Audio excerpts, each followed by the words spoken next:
Hi hello ನಮಸ್ತೆ, welcome back ಸ್ಪರ್ಧಾ ವಿವೇಕ. ಇದು ನ್ಯೂಸ್ ಪೇಪರ್ ಬೇಸ್ ಮೇಲೆ ಅನಾಲಿಸಿಸ್ ಮೇಲೆ ಇರತಕ್ಕಂಥ ತರಗತಿ. ಸೊ ಮೊದಲ ಬಾರಿಗೆ ಇಂಪಾರ್ಟೆಂಟ್ ಆಗಿರ್ತಕ್ಕಂಥದ್ದು ವೆಲ್ಕಮ್ ಬ್ಯಾಕ್ ಸ್ಪರ್ಧಾ ವಿವೇಕ. ಸೊ ಮೋರ್ ಇಂಪಾರ್ಟೆಂಟ್ ಆಗಿರ್ತಕ್ಕಂಥದ್ದು ಏನಂತ ಕೇಳಿದ್ರೆ, ಇತ್ತೀಚೆಗೆ ವಿಶ್ವಕಪ್ ಫುಟ್ಬಾಲ್ ಏನಾಯಿತು ಅಂತ ಕೇಳಿದ್ರೆ, ಸೊ ಅನಾವರಣ ಆಗಿರ್ತಕ್ಕಂಥದ್ದು, ತೆರೆ ಬಿದ್ದಿರ್ತಕ್ಕಂಥದ್ದು 23ನೇ ಆವೃತ್ತಿ. ಈ 23ನೇ ಆವೃತ್ತಿಯಲ್ಲಿ ಸ್ಪೇನ್ ತಂಡ ವಿಜಯಿ ಆಗಿರ್ತಕ್ಕಂಥದ್ದು. ಸೊ ಮೋರ್ ಇಂಪಾರ್ಟೆಂಟು ಯಾರು ಗೆಲ್ತು ಅಂತ ಕೇಳಿದ್ರೆ, ಸ್ಪೇನ್ ಏನಾಯಿತು ಅಂತ ಕೇಳಿದ್ರೆ ವಿನ್ ಆಯಿತು. ದೆನ್ ರನ್ನರ್ ಅಪ್ ಯಾವುದು ಅಂತ ಕೇಳಿದ್ರೆ ಅರ್ಜೆಂಟೈನಾ. ಓಕೆ, ಸೊ 3ನೇ ಸ್ಥಾನಕ್ಕೆ ಇಂಗ್ಲೆಂಡ್ ತೃಪ್ತಿ ಪಟ್ಟರೆ ಕಂಚಿನ ಪದಕಕ್ಕೆ. ಸೊ ಕೊನೆಯ ಸ್ಥಾನಕ್ಕೆ ಯಾರು ಇದಾದ್ರು ಅಂತ ಕೇಳಿದ್ರೆ ಫ್ರಾನ್ಸ್ ದೇಶ. ಗೊತ್ತಿರಬೇಕು ಇದು ಎಷ್ಟನೇ ಆವೃತ್ತಿ ಅಂತ ಕೇಳಿದ್ರೆ 23ನೇ ಆವೃತ್ತಿ. ಒಟ್ಟಾರೆ 39 ದಿನಗಳ ಕಾಲ ನಡೆದ ಟೂರ್ನಮೆಂಟ್ ಇದು. ಒಟ್ಟಾರೆ 48 ತಂಡಗಳು ಭಾಗವಹಿಸಿದ್ವು, ಇದು ಗೊತ್ತಿರಲಿ. ಸೊ ಎಲ್ಲಿ ಅಂತ ಕೇಳಿದ್ರೆ ನಿಮ್ಗೆ ಮೋರ್ ಇಂಪಾರ್ಟೆಂಟ್ ಇದು ಕೆನಡಾ, ಹೌದಾ? ನೋಡಿ, 48 ತಂಡಗಳು ಭಾಗವಹಿಸಿದ್ದವು. 104 ಪಂದ್ಯಗಳನ್ನು ಒಳಗೊಂಡ 39 ದಿನಗಳ ಸುದೀರ್ಘ ನಡೆದ ರೋಚಕ ಪಂದ್ಯಗಳಲ್ಲಿ 23ನೇ ಆವೃತ್ತಿ ತೆರೆಗಂಡಿರ್ತಕ್ಕಂಥದ್ದು. ಸೊ ಮೋರ್ ಇಂಪಾರ್ಟೆಂಟ್ ಇಲ್ಲಿ ಯಾವ ದೇಶ ಗೆಲ್ತು ಅಂತ ಕೇಳಿದ್ರೆ ಸ್ಪೇನ್ ಏನಾಯ್ತು ಅಂತ ಕೇಳಿದ್ರೆ ಸ್ಪೇನ್ ಗೆತ್ತು. ಸೊ 1 ಗೋಲುಗಳ ಅಂತರದಲ್ಲಿ. ಅರ್ಜೆಂಟೈನಾ ರನ್ನರ್ ಅಪ್ ಆದರೆ ಸೊ ಇಂಗ್ಲೆಂಡ್ 3ನೇ ಸ್ಥಾನಕ್ಕೆ ತೃಪ್ತಿಪಟ್ಟಿದೆ. ಫ್ರಾನ್ಸ್ ದೇಶ 4ನೇ ಸ್ಥಾನಕ್ಕೆ ತೃಪ್ತಿಪಟ್ಟಿದೆ. ಗೊತ್ತಿರಬೇಕು, ಬಹಳ ಇಂಪಾರ್ಟೆಂಟ್. ಓಕೆ, ಸೊ ಹಾಗಾದ್ರೆ ಯಾರೆಲ್ಲ ಇಲ್ಲಿ ಪ್ರಶಸ್ತಿಯನ್ನು ಗೆದ್ದಿದ್ದಾರೆ, ಓಕೆ, ಯಾರೆಲ್ಲ ಯಾವೆಲ್ಲ ಪ್ರಶಸ್ತಿಗಳನ್ನ ಇಲ್ಲಿ ತಮ್ಮ ಮುಡಿಗೇರಿಸಿಕೊಂಡಿದ್ದಾರೆ ಅನ್ನೋದು ಕೂಡ ಬಹಳ ಇಂಪಾರ್ಟೆಂಟ್ ಆಗುತ್ತೆ.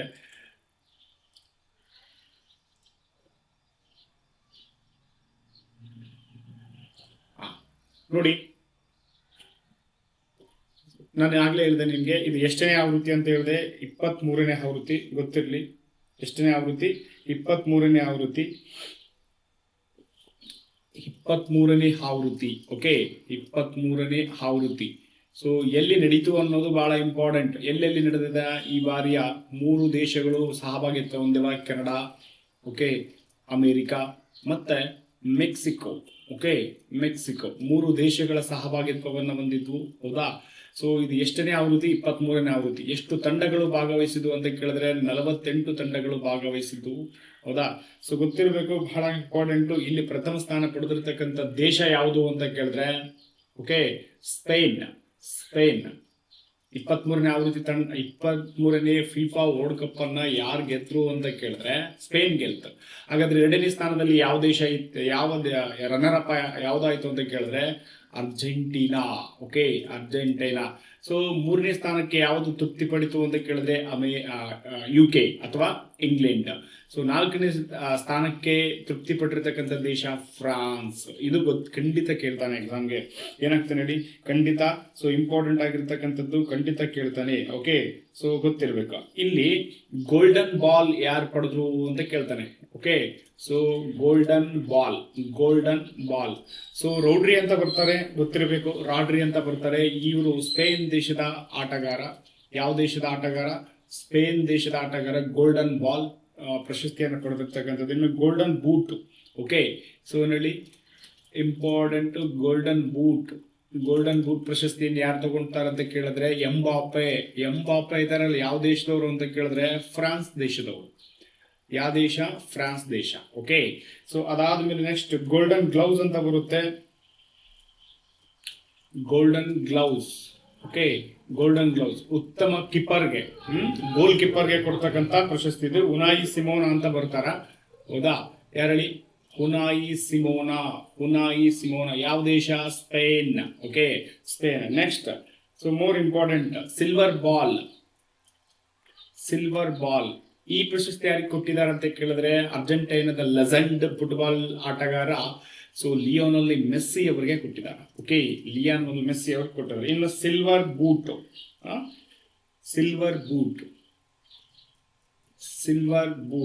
ಯಾರಿಗೆ ಕೊಟ್ಟಾರ? ಸಿಲ್ವರ್ ಬೂಟ್ ಯಾರಿಗೆ ಕೊಟ್ಟಾರ? ಸೇಮ್ ಮೆಸ್ಸಿ ಅವರಿಗೆ ಕೊಟ್ಟಾರೆ. ಮೆಸ್ಸಿ ಅವರು ನಾನಾಗ್ಲೇ ಹೇಳಿದೆ ಯಾವ ದೇಶಕ್ಕೆ ಸಂಬಂಧಪಟ್ಟಿದ್ದಾರೆ ಅಂತ ಕೇಳ್ಬೋದು. ಅರ್ಜೆಂಟೀನಾ ದೇಶಕ್ಕೆ ಸಂಬಂಧಪಟ್ಟಿದ್ದಾರೆ. ನೆಕ್ಸ್ಟ್, ಓಕೆ, ಸೊ ಇಷ್ಟು ಗೊತ್ತಿರಬೇಕಾ? ದೆನ್ ಇಂಪಾರ್ಟೆಂಟ್ ನಾನು ಆಗ್ಲೇ ಹೇಳಿದೆ ನಿಮಗೆ, ಯಾವ ದೇಶದಲ್ಲಿ ಯಾವ ದೇಶದಲ್ಲಿ ನಡೆದಿರ್ತಕ್ಕಂಥದ್ದು. ಸೊ ಇಂಪಾರ್ಟೆಂಟ್ 3 ದೇಶಗಳಲ್ಲಿ, ಕೆನಡಾ, ಅಮೇರಿಕಾ, ಮೆಕ್ಸಿಕೋ. ಹಾಗಾದ್ರೆ ಎಷ್ಟು ವರ್ಷಕ್ಕೊಮ್ಮೆ ಫುಟ್ಬಾಲ್ ಟೂರ್ನಮೆಂಟ್ ನಡೀತದೆ ಅಂತ ಕೇಳಿದ್ರೆ ಪ್ರತಿ 4 ವರ್ಷಕ್ಕೊಮ್ಮೆ. ಓಕೆ, ಪ್ರತಿ 4 ವರ್ಷಕ್ಕೊಮ್ಮೆ. ಹಾಗಾದ್ರೆ 2026 ಆಗಿರೋದಿಲ್ಲ, ನೆಕ್ಸ್ಟ್ 2030 ಎಲ್ಲಿ ಆಗ್ತದ ಅನ್ನೋದು ಬಹಳ ಇಂಪಾರ್ಟೆಂಟ್.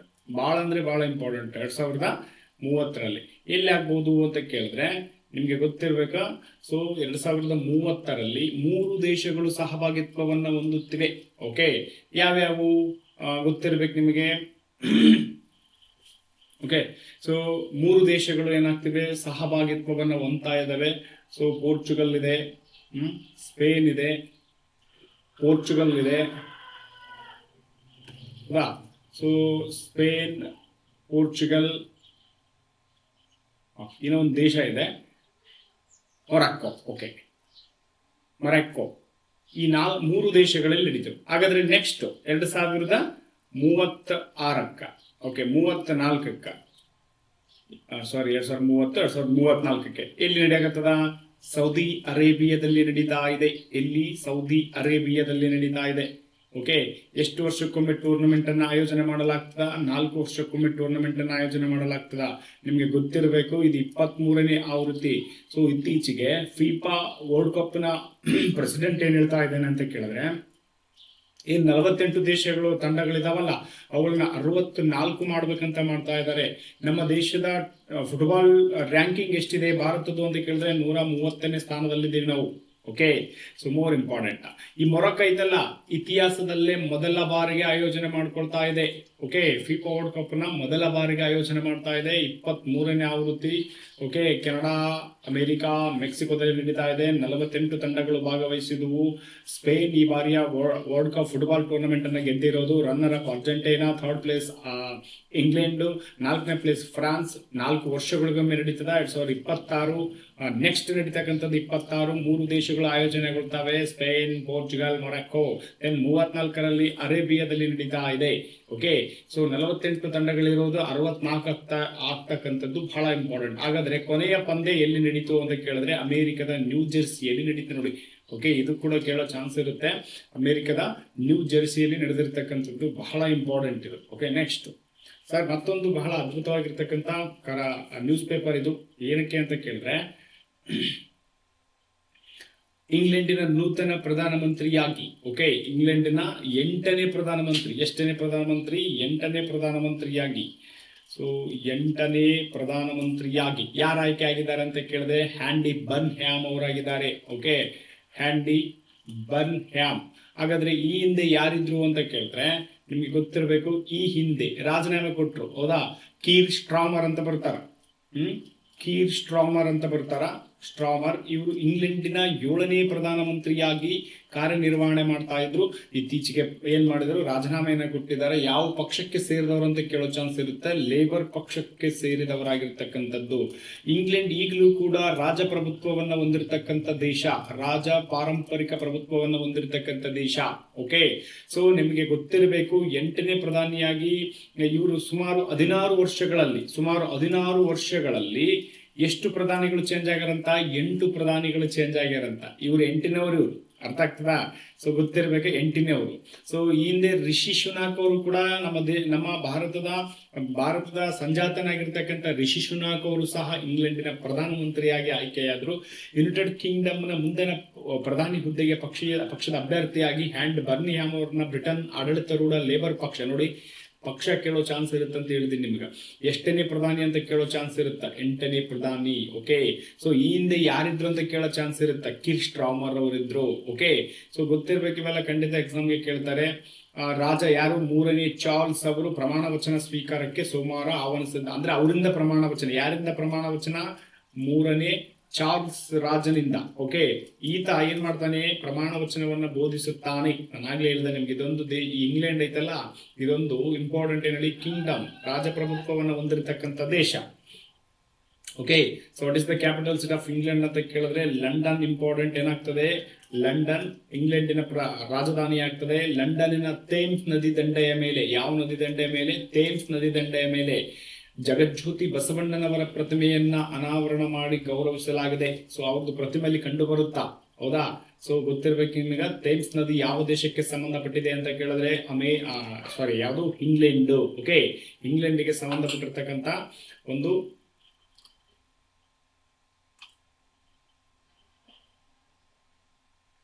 ನೆಕ್ಸ್ಟ್ ಜಲಜನಕ ರೈಲಿನ ಬಗ್ಗೆ ನೋಡ್ತಾ ಹೋಗೋಣ. ಜಲಜನಕ ರೈಲಿನ ಬಗ್ಗೆ ನೋಡ್ತಾ ಹೋಗೋಣ. ನೆಕ್ಸ್ಟ್ ನೋಡಿ ಯಾವ್ದಿದೆ, ಜಲಜನಕ ರೈಲ್ ಇದೆ. ಸೊ ಏನಿದೆ ಜಲಜನಕ ರೈಲಿನ ಬಗ್ಗೆ ಅಂತ ಹೇಳ್ಬಿಟ್ಟು ನೋಡೋದಾದ್ರೆ, ಓಕೆ, ಭಾರತದ ಮೊಟ್ಟ ಮೊದಲ ಜಲಜನಿತ ರೈಲ್ ಇದು.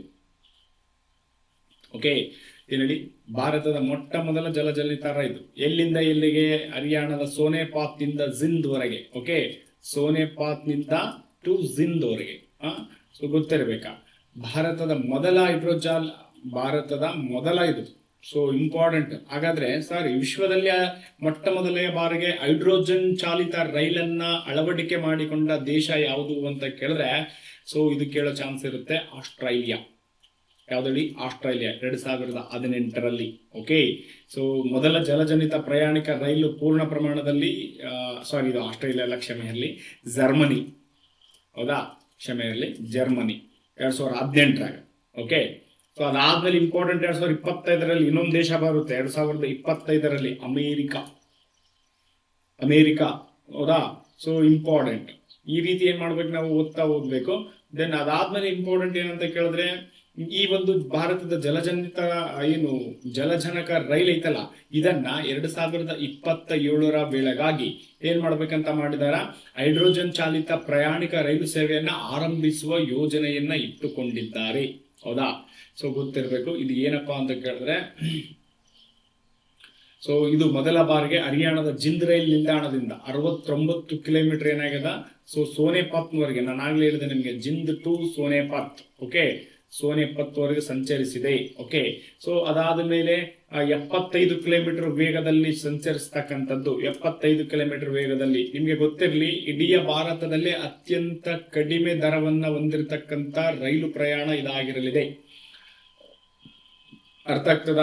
ರೈಲು ಪ್ರಯಾಣ ಅತ್ಯಂತ ಕಡಿಮೆ ದರದಲ್ಲಿ, ಇದನ್ನೇನ್ ಮಾಡಲಾಗಿದೆ, ಇಂಪಾರ್ಟೆಂಟು, ದರವನ್ನು ಸೃಷ್ಟಿ ಮಾಡಿರ್ತಕ್ಕಂಥದ್ದು ಬಹಳ ಇಂಪಾರ್ಟೆಂಟ್. ಹೌದಾ, ಸೊ ನಾನು ಆಗ್ಲೇ ಹೇಳಿದೆ ನಿಮ್ಗೆ.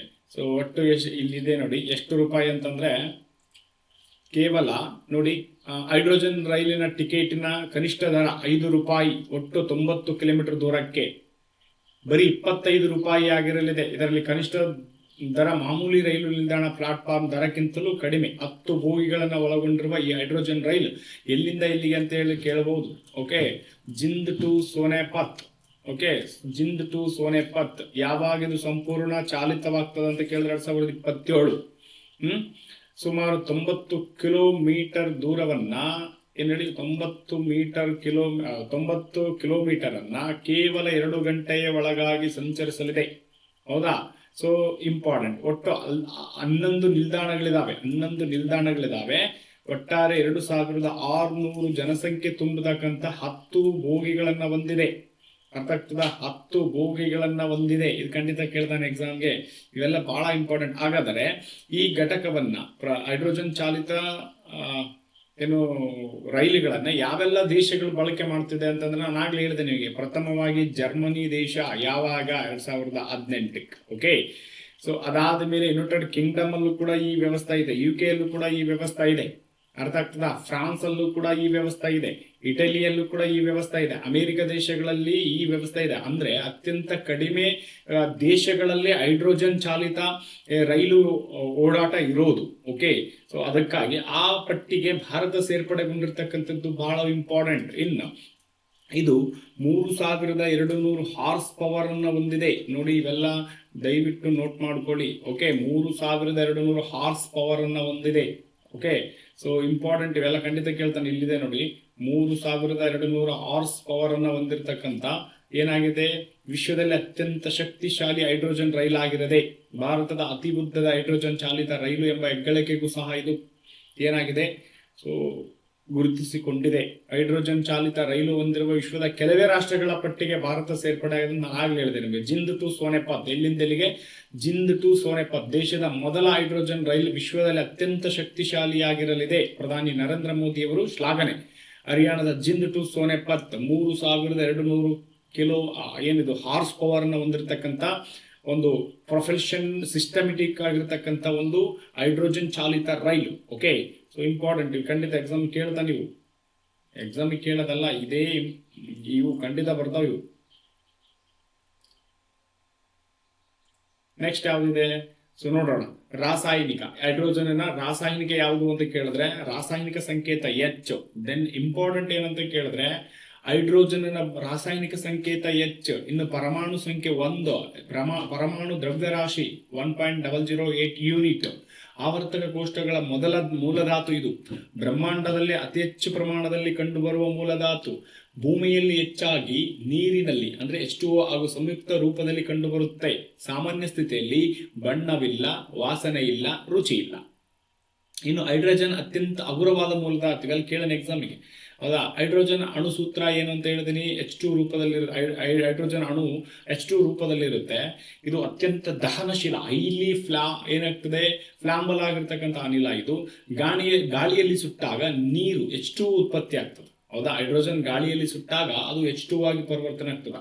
ಕೈಗಾರಿಕೆಗಳಲ್ಲಿ ಅಮೋನಿಯಾ, ಮೆಥಾನಲ್ ಹಾಗೂ ತೈಲ ಶುದ್ಧೀಕರಣಗಳಲ್ಲೂ ಕೂಡ ಈ ಒಂದು ಹೈಡ್ರೋಜನ್ ಅನ್ನು ಬಳಕೆ ಮಾಡ್ತೀವಿ.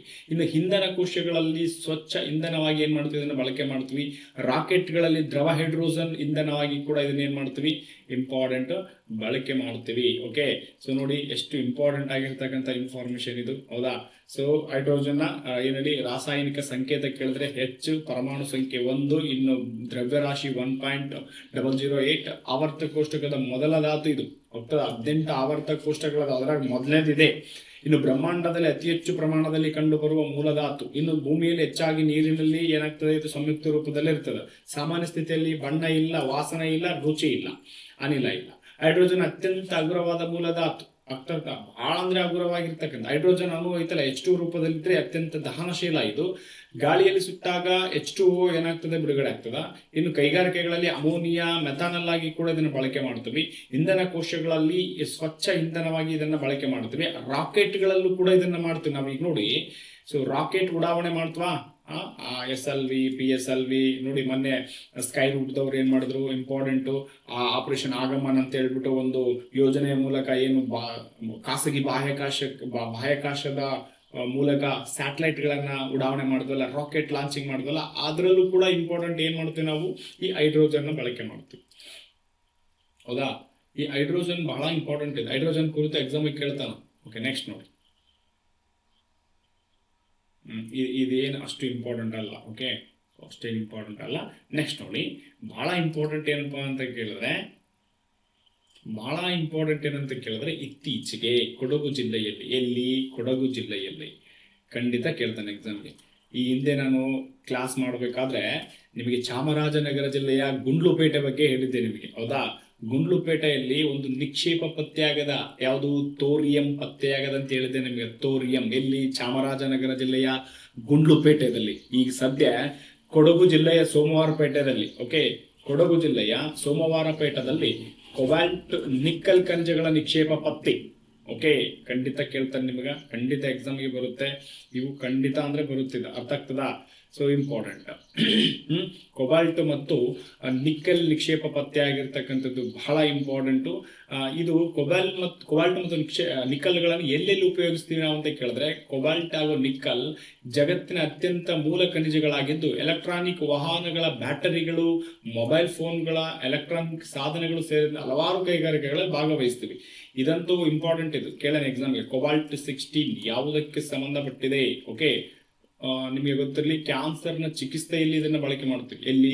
ಕ್ಯಾನ್ಸರ್ನ ಚಿಕಿತ್ಸೆಯಲ್ಲಿ ಕೊಬಾಲ್ಟ್ 16. ನಿಕ್ಕಲ್ ಕೂಡ ಬಹಳ ಇಂಪಾರ್ಟೆಂಟ್ ಇದು. ಓಕೆ, ನಿಕ್ಕಲ್ ಕೂಡ ಬಹಳ ಇಂಪಾರ್ಟೆಂಟ್. ನಾನು ಹೇಳ್ತೀನಿ, ಡಿಸ್ಕಷನ್ ಮಾಡ್ತೀನಿ. ನಮಗೆ ಗೊತ್ತಿರ್ಬೇಕೀಗ ಏನ್ ಹೇಳಿ, ಏನಪ್ಪಾ ಇಂಪಾರ್ಟೆಂಟ್ ಅಂತ ಕೇಳಿದ್ರೆ, ಕೊಡಗು ಜಿಲ್ಲೆಯ ಸೋಮವಾರಪೇಟೆ ತಾಲೂಕಿನ ಕಿನ್ಬೆಟ್ಟದಲ್ಲಿ ಏನಾಯ್ತು ಅಂತ ಕೇಳಿದ್ರೆ, ಕನ್ನಳ್ಳಿಕಟ್ಟೆ ಎನ್ನುವ ಗ್ರಾಮದಲ್ಲಿ ಕೊಬಾಲ್ಟ್ ಮತ್ತು ನಿಕ್ಕಲ್ನ ನಿಕ್ಷೇಪ ದೊರೆತಿದೆ. ಅದರ ಜೊತೆಗೆ ನಾನು ಹಿಂದಿನ ತರಗತಿಯಲ್ಲಿ ನಿಮಗೆ ಎಕ್ಸ್ಪ್ಲೈನ್ ಮಾಡಿದ್ದೆ, ನಿಮಗೆ ಅರ್ಥ ಆಗ್ತದ? ಕರ್ನಾಟಕ ರಾಜ್ಯದ ಚಾಮರಾಜನಗರ ಜಿಲ್ಲೆಯ ಗುಂಡ್ಲುಪೇಟೆಯಲ್ಲಿ ತೋರಿಯಂನ ನಿಕ್ಷೇಪ ಕಂಡು ಬಂದಿದೆ.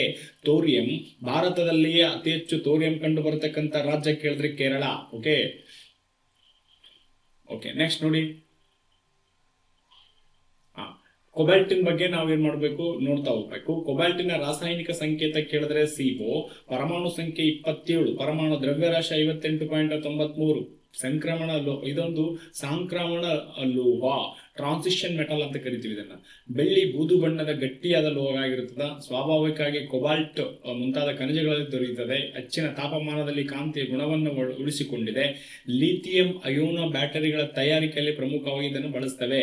ಜೆಟ್ ಇಂಜಿನ್ಗಳು, ಟರ್ಬೈನ್ಗಳು, ಸೂಪರ್ ಅಲಾಯ್ಗಳ ತಯಾರಿಕೆಯಲ್ಲಿ ಇದನ್ನು ಏನ್ ಮಾಡ್ತೇವೆ, ಇಂಪಾರ್ಟೆಂಟ್ ಬಳಕೆ ಮಾಡ್ತೇವೆ. ಸೊ ಗೊತ್ತಿರ್ಬೇಕಾ, ಅರ್ಥ ಆಗ್ತದ? ರಾಸಾಯನಿಕ ಸಂಕೇತ ಕೇಳಬಹುದು, ಇದನ್ನ ನಿಮ್ಗೆ ಕೊಬಾಲ್ಟಿನ ರಾಸಾಯನಿಕ ಸಂಕೇತ ಕೇಳಬಹುದು. CO, ಪರಮಾಣು ಸಂಖ್ಯೆ ಕೇಳಬಹುದು 27, ಇನ್ನು ಪರಮಾಣು ದ್ರವ್ಯರಾಶಿ ಕೇಳಬಹುದು 58.93, ಇನ್ನು ಸಾಂಕ್ರಾಮಿಕ ಟ್ರಾನ್ಸಿಷನ್ ಮೆಟಲ್ ಇದೊಂದು. ಓಕೆ, ದೆನ್ ಬೆಳ್ಳಿ ಬೂದು ಬಣ್ಣದ ಗಟ್ಟಿಯಾದ ಲೋಹ ಇದು ನೋಡಿ, ಇದು ಗಟ್ಟಿಯಾದ ಲೋಹ. ಮೃದು ಲೋಹನೋ ಗಟ್ಟಿ ಲೋಹನೋ ಅಂತ ಕೇಳ್ತಾನೆ, ಇದು ಗಟ್ಟಿ ಲೋಹ. ಈಗ ನೋಡಿ ಚಿನ್ನ, ಅದೊಂದು ಮೃದು ಲೋಹ, ಹೌದಾ? ಅದೇ ರೀತಿ. ಸೊ ಅದಾದ್ಮೇಲೆ ಹೆಚ್ಚಿನ ತಾಪಮಾನದಲ್ಲಿ ಕಾಂತಿಯ ರೂಪದಲ್ಲಿದ್ರೆ ಇದನ್ನ ಬಹಳ ವೆರಿ ಇಂಪಾರ್ಟೆಂಟ್ ನೋಡಿದ್ವಿ, ವೆರಿ ವೆರಿ ಇಂಪಾರ್ಟೆಂಟ್. ಇದನ್ನೇ ಕೇಳ್ತಾನೆ ಎಕ್ಸಾಮ್ಗೆ.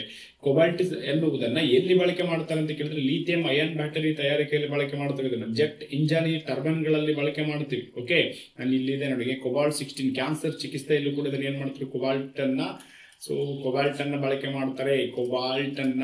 ಓಕೆ, ಕೊಬಾಲ್ಟ್ 16 ಅಂತ ಕರೀತಾರೆ. ಯಾವುದರಲ್ಲಿ ಬಳಕೆ ಮಾಡ್ತಾರೆ ಅಂತ ಹೇಳಿದ್ರೆ ನಮಗೆ ಕ್ಯಾನ್ಸರ್ನ ಚಿಕಿತ್ಸೆಯಲ್ಲಿ ಮತ್ತು ಕ್ರಿಮಿನಾಶಕಗಳಲ್ಲೂ ಕೂಡ ಇದನ್ನು ಬಳಕೆ ಮಾಡ್ತೀವಿ, ಹೌದಾ?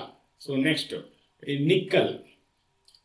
ನಿಕ್ಕಲ್ ಬಹಳ ಇಂಪಾರ್ಟೆಂಟ್. ಏನಂತ ಕೇಳಿದ್ರೆ ನಿಕ್ಕಲ್ನ ಸಾಂಕೇತಿಕ ರೂಪ Ni. ಓಕೆ, ಸಾಂಕೇತಿಕ ರೂಪ. ಪರಮಾಣು ಸಂಖ್ಯೆ 28, ಪರಮಾಣು ದ್ರವ್ಯರಾಶಿ 58, 69 ಯೂನಿಟ್. ಇದೊಂದು ಕೂಡ ಟ್ರಾನ್ಸಿಷನ್ ಮೆಟಲ್. ಓಕೆ, ಸೊ ಇಲ್ಲಿದೆ ನೋಡಿ, ಪೆಂಟಾಡೈಟ್ ಎನ್ನುವ ಪ್ರಮುಖ ಅದಿರು ಕಂಡು ಬರುತ್ತಾ. ಓಕೆ, ನಿಕ್ಕಲ್ ನಲ್ಲಿ ಏನ್ ಕಂಡು ಬರುತ್ತಾ, ಪೆಂಟಲೈಡೈಟ್ ಅಂತ ಹೇಳ್ಬಿಟ್ಟು ಒಂದು ಅದಿರು ಕಂಡು ಬರುತ್ತಾ.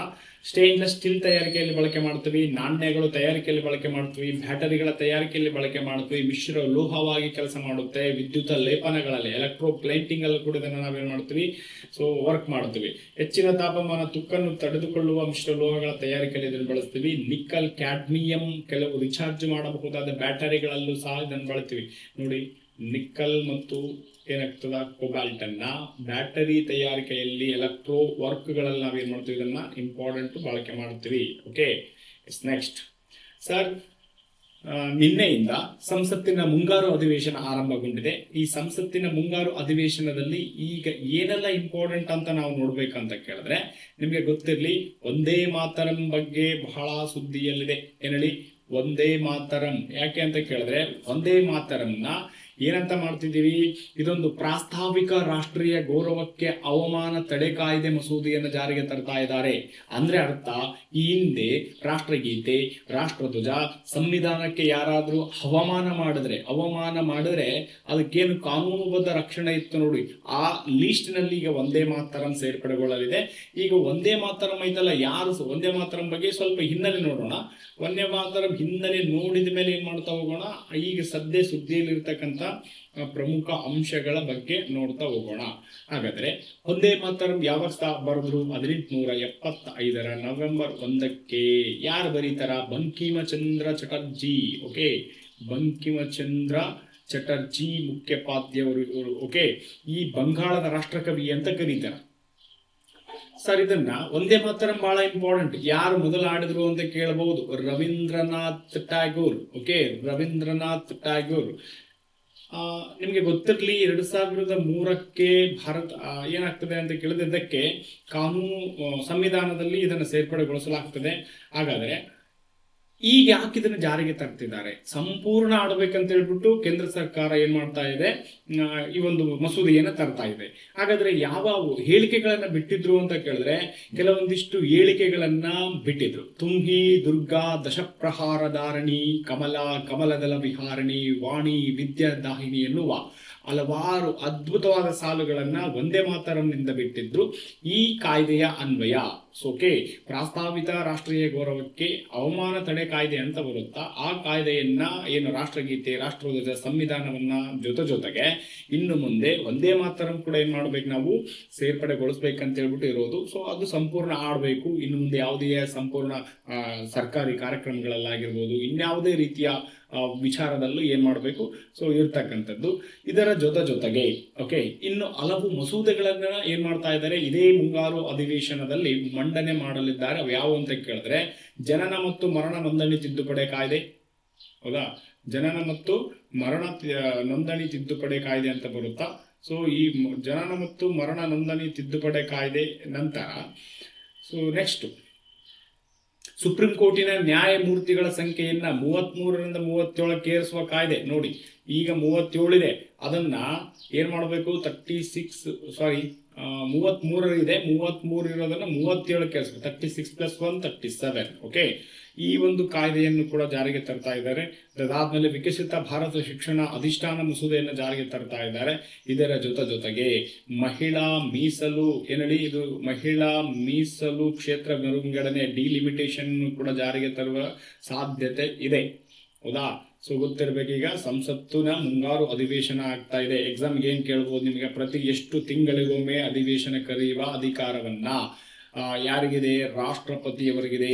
ರಾಷ್ಟ್ರಪತಿಯವರು ಪ್ರತಿ 6 ತಿಂಗಳು ಒಂದು ಅಧಿವೇಶನದಿಂದ ಮತ್ತೊಂದು ಅಧಿವೇಶನಕ್ಕೆ ಇರುವ ಅಂತರ ಕೇಳಿದ್ರೆ 6 ತಿಂಗಳ ಅಧಿವೇಶನ ಕರೆಯುವ ಅಧಿಕಾರ ಯಾರಿಗೆ ಐತೆ, ರಾಷ್ಟ್ರಪತಿಗೆ ಐತೆ. ಅಧಿವೇಶನದ ಅಧ್ಯಕ್ಷತೆಯನ್ನು ಯಾರು ವಹಿಸ್ಕೊಂತಾರ, ಲೋಕಸಭೆಯ ಸ್ಪೀಕರ್ ವಹಿಸ್ಕೊಂತಾನೆ. ಅರ್ಥ ಆಗ್ತದಾ? ಸೊ ಇದು ಬಹಳ ಇಂಪಾರ್ಟೆಂಟು. ಇದ್ರ ಬಗ್ಗೆ ಮತ್ತೆ ನಾವೇನ್ ಮಾಡ್ತಾ ಹೋಗೋಣ, ತಿಳಿತಾ ಹೋಗೋಣ. ಸೊ ಮುಂದಿನ ಯಾವ್ದಾದ್ರು ತರಗತಿಯಲ್ಲಿ. ಓಕೆ,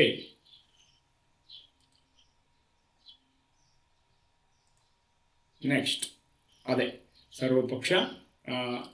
ಸರ್ವಪಕ್ಷದ ಒಂದು ಸಭೆಯನ್ನು ಕರೆದಿರೋದು. ಸೊ ಒಂದು ಗೊತ್ತಿರಬೇಕು, ನಾವು ಒಂದು ವೇಳೆ ಒಂದೇ ಮಾತರಂಗೆ ಅವಮಾನಿಸಿದರೆ 3 ವರ್ಷ ಕಠಿಣ ಶಿಕ್ಷೆ, ಜೈಲು ಶಿಕ್ಷೆಯನ್ನ ಈ ಮಸೂದೆ ಜಾರಿಗೆ ತರ್ತಾ ಇದೆ. ಎಷ್ಟು? 3 ವರ್ಷ. ಇದರ ಜೊತೆಗೆ ನಾನು ಆಗ್ಲೇ ಹೇಳಿದೆ ನಿಮಗೆ, ಜನನ ಮರಣ ಕಾಯ್ದೆಯನ್ನು ಜಾರಿಗೆ ತರ್ತಾ ಇದ್ದಾರೆ. 37ಕ್ಕೆ ಸುಪ್ರೀಂ ಕೋರ್ಟಿನ ಮುಖ್ಯ ನ್ಯಾಯಮೂರ್ತಿಗಳ ಸಂಖ್ಯೆಯನ್ನು ಹೆಚ್ಚು ಮಾಡ್ತಾ ಇದ್ದಾರೆ. ಇನ್ನು ಡಿಲಿಮಿಟೇಷನ್ ಜಾರಿಗೆ ತರ್ತಾ ಇದ್ದಾರೆ. ಸೊ ಇದೆಲ್ಲ ಗೊತ್ತಿರಬೇಕು. ಪ್ರತಿ 6 ತಿಂಗಳಿಗೊಮ್ಮೆ ಸಂಸತ್ತಿನ ಅಧಿವೇಶನ ಜರುಗುತ್ತೆ. ಅಧಿವೇಶನದ ನಾಯಕತ್ವವನ್ನ ಈ ಲೋಕಸಭಾ ಸ್ಪೀಕರ್ ವಹಿಸಿದ್ರೆ ಕರೆಯೋರು ಯಾರಂತ ಕೇಳಿದ್ರೆ ರಾಷ್ಟ್ರಪತಿಗಳು. ನೆಕ್ಸ್ಟ್ ವೆರಿ ಇಂಪಾರ್ಟೆಂಟ್ ಆಗಿರ್ತಕ್ಕಂಥ ಮತ್ತೊಂದು ಟಾಪಿಕ್ ಯಾವುದು ಅಂತ ಕೇಳಿದ್ರೆ, RBI ಐತಲ್ಲ, ರಿಸರ್ವ್ ಬ್ಯಾಂಕ್ ಆಫ್ ಇಂಡಿಯಾ 2027ರ ವೇಳೆಗಾಗಿ, ಎಷ್ಟಕ್ಕ 2027ರ ವೇಳೆಗಾಗಿ 10 ರೂಪಾಯಿ ಇಲ್ಲ 20 ರೂಪಾಯಿ ನೋಟುಗಳಲ್ಲಿ ಏನ್ ಮಾಡ್ತಾ ಇದ್ದಾರೆ, ಪ್ಲಾಸ್ಟಿಕ್ ಪಾಲಿಮರ್ ನೋಟುಗಳನ್ನ ಜಾರಿಗೆ ತರ್ತಾ ಇದ್ದಾರೆ. ಹಾಗಾದರೆ ಈ ಪಾಲಿಮರ್ ನೋಟುಗಳನ್ನ ಜಾರಿಗೆ ತಂದ ಇಡೀ ಜಗತ್ತಿನ ಮೊದಲ ರಾಷ್ಟ್ರ ಯಾವುದು ಅಂತ ಕೇಳಿದ್ರೆ ಆಸ್ಟ್ರೇಲಿಯಾ. ಕೆಲವೊಂದಿಷ್ಟು ಇದಾವೆ, ಸುಮಾರು ಒಂದು ಐ ಥಿಂಕ್ 10 ರಾಷ್ಟ್ರಗಳು ಅಧಿಕವಾಗಿ ಈ ಪಾಲಿಮರ್ ಪ್ಲಾಸ್ಟಿಕ್ ರಾಷ್ಟ್ರಗಳನ್ನು ಹೊಂದಿವೆ. ಆದರೆ ಭಾರತ ಈ ಸಾಲಿಗೆ ಸೇರ್ಪಡೆಗೊಳ್ತಾ ಇದೆ. ಆಸ್ಟ್ರೇಲಿಯಾ ಮೊದಲ ದೇಶ. ಸೊ ಇಲ್ಲಿದೆ ನೋಡಿ, ಮುಂದಿನ ವರ್ಷದಿಂದ 10ರಿಂದ 20 ರೂಪಾಯಿ ನೋಟುಗಳ ಪಾಲಿಮರ್ ಪ್ಲಾಸ್ಟಿಕ್ ಕರೆನ್ಸಿ ನೋಟುಗಳನ್ನು ಪ್ರಾಯೋಗಿಕವಾಗಿ ಚಲಾವಣೆಗೆ ತರುವ ಸಾಧ್ಯತೆ ಇದೆ. ಈ ಮಹತ್ವಾಕಾಂಕ್ಷಿ ಯೋಜನೆಯನ್ನು ಮೊದಲ ಹಂತಕ್ಕೆ ಜಾರಿಗೆ ಮಾಡಬೇಕಂತ RBI ಸಿದ್ಧತೆ ನಡೆಸಿಕೊಂಡದ.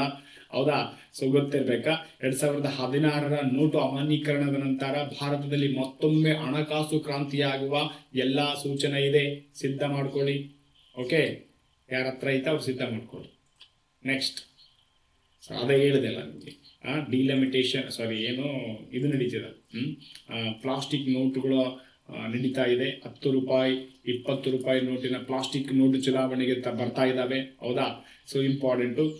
ಇಲ್ಲಿ ಏನಪ್ಪಾ ಅಂತ ಕೇಳಿದ್ರೆ, ನಾನು ಆಗ್ಲೇ ಹೇಳಿದೆ ನಿಮ್ಗೆ, 1988ಕ್ಕೆ ಈ ಪ್ಲಾಸ್ಟಿಕ್ ಹಣಗಳನ್ನ ಮೊದಲ ಬಾರಿಗೆ ಅಳವಡಿಸಿಕೊಂಡ ದೇಶ ಕೇಳಿದ್ರೆ ಆಸ್ಟ್ರೇಲಿಯಾ. ಸೊ ಮೊದಲ ಬಾರಿಗೆ ಪರಿಚಯಿಸಿದ ನೋಟು 50ಕ್ಕೂ ಹೆಚ್ಚು ದೇಶಗಳಿದಾವಂತ, 50ಕ್ಕೂ ಅಧಿಕ ದೇಶಗಳಿದಾವಂತ. ನೋಡೋಣ. ಹೌದಾ? ಸೊ ಇಂಪಾರ್ಟೆಂಟ್ ಆಗಿರ್ತಂತು. ಯಾವ ಮೊದಲಪ್ಪ ಅಂತ ಕೇಳಿದ್ರೆ ಕೇಳ್ಬೋದು, 10ರಿಂದ 20 ರೂಪಾಯಿ ನೋಟುಗಳು. ಹೌದಾ? ಯಾಕೆ RBI ಈ ಯೋಜನೆಯನ್ನು ಜಾರಿಗೆ ತಗೊಂಡದ ಅಂತ ಕೇಳಿದ್ರೆ, ಏನು ಈ 10 ಮತ್ತು 20 ರೂಪಾಯಿ ನೋಟುಗಳು ಇಡೀ ಭಾರತದಲ್ಲಿ ಅತ್ಯಂತ ಚಲಾವಣೆಯಲ್ಲಿದ್ದಾವೆ. ಭಾಳ ಬಹಳ ಚಲಾವಣೆಯಲ್ಲಿದ್ದಾವೆ.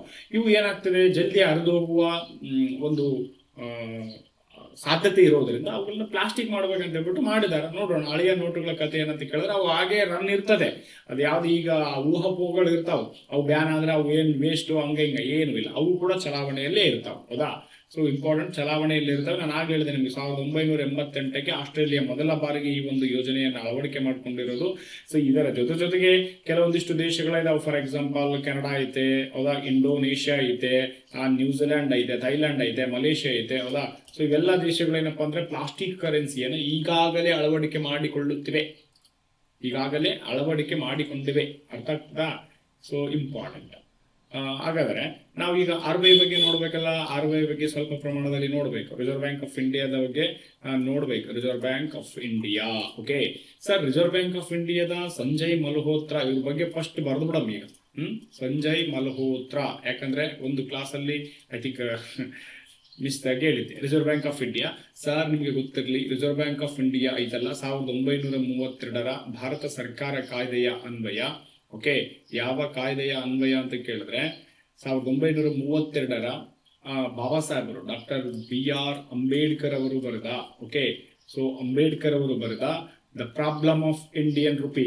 ನೋಡಿ, the problem of Indian rupee ಎನ್ನುವ ಕೃತಿಯಲ್ಲಿ ಮೊದಲ ಬಾರಿಗೆ ಕೇಂದ್ರ ಸರ್ಕಾರದ ಬಗ್ಗೆ ಎಕ್ಸ್ಪ್ಲೇನ್ ಮಾಡ್ತಾರೆ. ಇದನ್ನ ನೋಡಿ 1934ಕ್ಕೆ ಏನ್ ಮಾಡ್ತಾರೆ ಇಂಗ್ಲಿಷರು, ಭಾರತ ಸರ್ಕಾರ ಕಾಯ್ದೆಯನ್ನು ಜಾರಿಗೆ ತಂದ್ರೆ 1935ರಲ್ಲಿ ಭಾರತ ಸರ್ಕಾರ ಕಾಯ್ದೆಯಲ್ಲಿ ಭಾರತಕ್ಕೊಂದು ಕೇಂದ್ರ ಬ್ಯಾಂಕ್ ಅಂತ ಹೇಳ್ಬಿಟ್ಟು ಏನ್ ಮಾಡ್ತೀವಿ ನಾವು ಅನುಮೋದನೆಯನ್ನ ಮಾಡ್ತೀವಿ. ಈ ಕೇಂದ್ರ ಬ್ಯಾಂಕಿನ ಮೊದಲ ಕೇಂದ್ರ ಕಚೇರಿ ಹೆಡ್ ಕ್ವಾರ್ಟರ್ ಎಲ್ಲಿತ್ತು ಅಂತ ಕೇಳಿದ್ರೆ ಕಲ್ಕತ್ತಾದಲ್ಲಿ ಇತ್ತು. ಸೊ ಎಲ್ಲಿವರೆಗಿತ್ತು? 1937ರವರೆಗಿತ್ತು. 1937ರ ಈಚೆ ಕಡೆ ಈಗ ಸದ್ಯ ಇದರ ಕೇಂದ್ರ ಕಚೇರಿ ಮುಂಬೈಯಲ್ಲಿ ಐತಿ. ಹೌದಾ? ಹಾಗಾದ್ರೆ ರಿಸರ್ವ್ ಬ್ಯಾಂಕ್ ಆಫ್ ಇಂಡಿಯಾದ ಸಾಂಕೇತಿಕ ರೂಪಗಳು ಯಾವಂತ ಕೇಳಿದ್ರೆ, ಓಕೆ, ಸೊ ಒಂದಿದೆ ಪಾಮರ್ ಗಿಡ, ಓಕೆ, ನೆಕ್ಸ್ಟ್ ಹುಲಿ, ಅದರದ್ದು ಸಾಂಕೇತಿಕ ಒಂದು ಚಿಹ್ನೆಗಳು. ಸೊ ಗೊತ್ತಿರ್ಬೇಕು ಇವೆಲ್ಲ, ಖಂಡಿತ ಎಕ್ಸಾಮಿಗೆ ಕೇಳ್ತಾನೆ Sanjay Malhotra. So reserve bank of India ಇದೆಲ್ಲ ಪ್ರಸ್ತುತ ಇದರ ರೆಪೋ ದರ ಕೇಳೋ ಚಾನ್ಸ್ ಇರುತ್ತೆ 5.25. ಸೊ ಐ ಥಿಂಕ್ 6 ಪಾಯಿಂಟ್ ಇರ್ತಕ್ಕಂಥ ರೆಪೋ ದರವನ್ನ 25% ರಿಡ್ಯೂಸ್ ಮಾಡಿ ಸದ್ಯ ರೆಪೋ ದರ ಎಷ್ಟೈತೆ ಅಂತ ಕೇಳಿದ್ರೆ 5.25 ಇದೆ. ಓಕೆ, ಸೊ ರಿವರ್ಸ್ ರೆಪೋ ಅಂತ ಬರುತ್ತೆ, ಸೊ SLR ಅಂತ ಬರುತ್ತೆ, ಹೌದಾ. ಸೊ ಇಂಪಾರ್ಟೆಂಟ್ CRR ಅಂತ ಬರುತ್ತೆ, ಬ್ಯಾಂಕ್ ರೇಟ್ ಅಂತ ಬರುತ್ತೆ. ಅವೆಲ್ಲ ರಿಸರ್ವ್ ಬ್ಯಾಂಕ್ ಆಫ್ ಇಂಡಿಯಾದ ಬಗ್ಗೆ ಎಕ್ಸ್ಪ್ಲೇನ್ ಮಾಡಬೇಕಾದ್ರೆ ನಿಮ್ಗೆ ಖಂಡಿತ ಹೇಳ್ತೀನಿ. ರಿಸರ್ವ್ ಬ್ಯಾಂಕ್ ಆಫ್ ಇಂಡಿಯಾ ಇನ್ನೊಂದು ಯೋಜನೆಯನ್ನು ಜಾರಿಗೆ ತಂದದ, ಅದ್ರ ಬಗ್ಗೆ ನಿಮ್ಗೆ ಗೊತ್ತೇ ಇರಬೇಕು.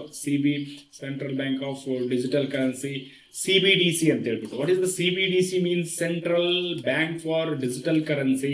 ಓಕೆ, ಇದರ ಅರ್ಥ ಏನಂತ ಕೇಳಿದ್ರೆ, ನೀವು ಎಲ್ಲಿ ಇಂಟರ್ನೆಟ್ ಇರದೇ ಇರೋ ಸ್ಥಳದಲ್ಲೂ ಸಹ ನೀವೇನ್ ಮಾಡ್ಬೋದು, ಒಬ್ಬರಿಗೆ ಹಣವನ್ನ ವರ್ಗಾಯಿಸಬಹುದು, ಒಬ್ಬರಿಂದ ಇನ್ನೊಬ್ಬರಿಗೆ ಹಣವನ್ನು ಏನ್ ಮಾಡ್ಬೋದು, ನೀವು ವರ್ಗಾಯಿಸಬಹುದು. Next, yes very important topic. ಇತ್ತೀಚೆಗೆ ಏನಾಯ್ತು ಅಂತ ಕೇಳಿದ್ರೆ ನಿಮಗೆ ಗೊತ್ತಿರ್ಬೇಕಾ, ಏನಾಯ್ತು ಅಂತ ಕೇಳಿದ್ರೆ, ಸೊ 72ನೇ ಎಷ್ಟನೇದು, ಸೊ ಒಟ್ಟಾರೆ 72ನೇ ರಾಷ್ಟ್ರೀಯ ಚಲನಚಿತ್ರ ಪ್ರಶಸ್ತಿ ಪ್ರಕಟ ಆಗಿದೆ. ಕನ್ನಡದಿಂದ ಮಿಥ್ಯ ಸಿನಿಮಾಕ್ಕೆ 3 ಪ್ರಶಸ್ತಿ ಸಿಕ್ಕವ. ಹಾಗಾದರೆ 72ನೇ ರಾಷ್ಟ್ರೀಯ ಚಲನಚಿತ್ರ ಪ್ರಶಸ್ತಿ ಇಂಪಾರ್ಟೆಂಟ್ ಪ್ರಕಟವಾಗಿತ್ತು. ಸುಮಂತ್ ಭಟ್ ನಿರ್ದೇಶನದ ಮಿಥ್ಯ ಅತ್ಯುತ್ತಮ ಕನ್ನಡ ಸಿನಿಮಾವಾಗಿ ಹೊರಹೊಮ್ಮಿದೆ. ಇದು ಕೇಳೋ ಚಾನ್ಸ್ ಇರುತ್ತಾ, ನಿಮ್ಗೆ ಗೊತ್ತಿರಬೇಕು, ಹೌದಾ. ಬಾಲನಟ ಯಾರು ಅಂತ ಕೇಳಿದ್ರೆ ಅತೀಶ್.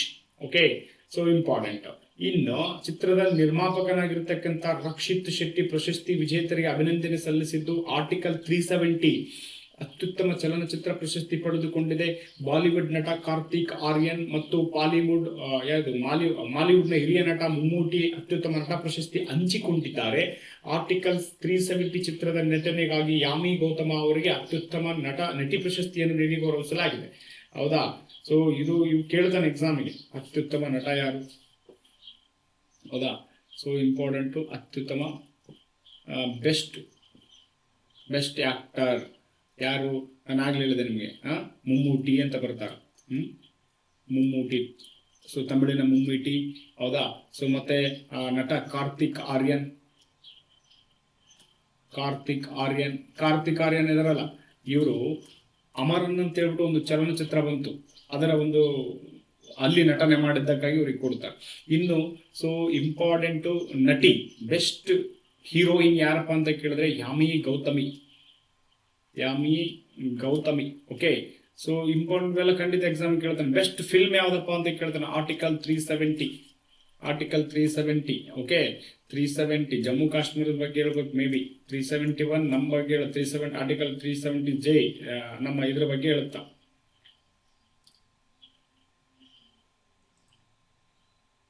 ನೋಡಿ, ಇಲ್ಲಿದೆ ಇಂಪಾರ್ಟೆಂಟ್ ಆಗಿರತಕ್ಕಂಥ ಇನ್ಫಾರ್ಮೇಶನ್ ಯಾವುದು ಅಂತ ಕೇಳಿದ್ರೆ ನೋಡಿ, ನಾನಾಗಲೇ ಹೇಳಿದೆ ನಿಮಗೆ. ಬೆಸ್ಟ್ ಆಕ್ಟರ್ ಯಾರಪ್ಪ ಅಂತ ಕೇಳಿದ್ರೆ, okay, so best actor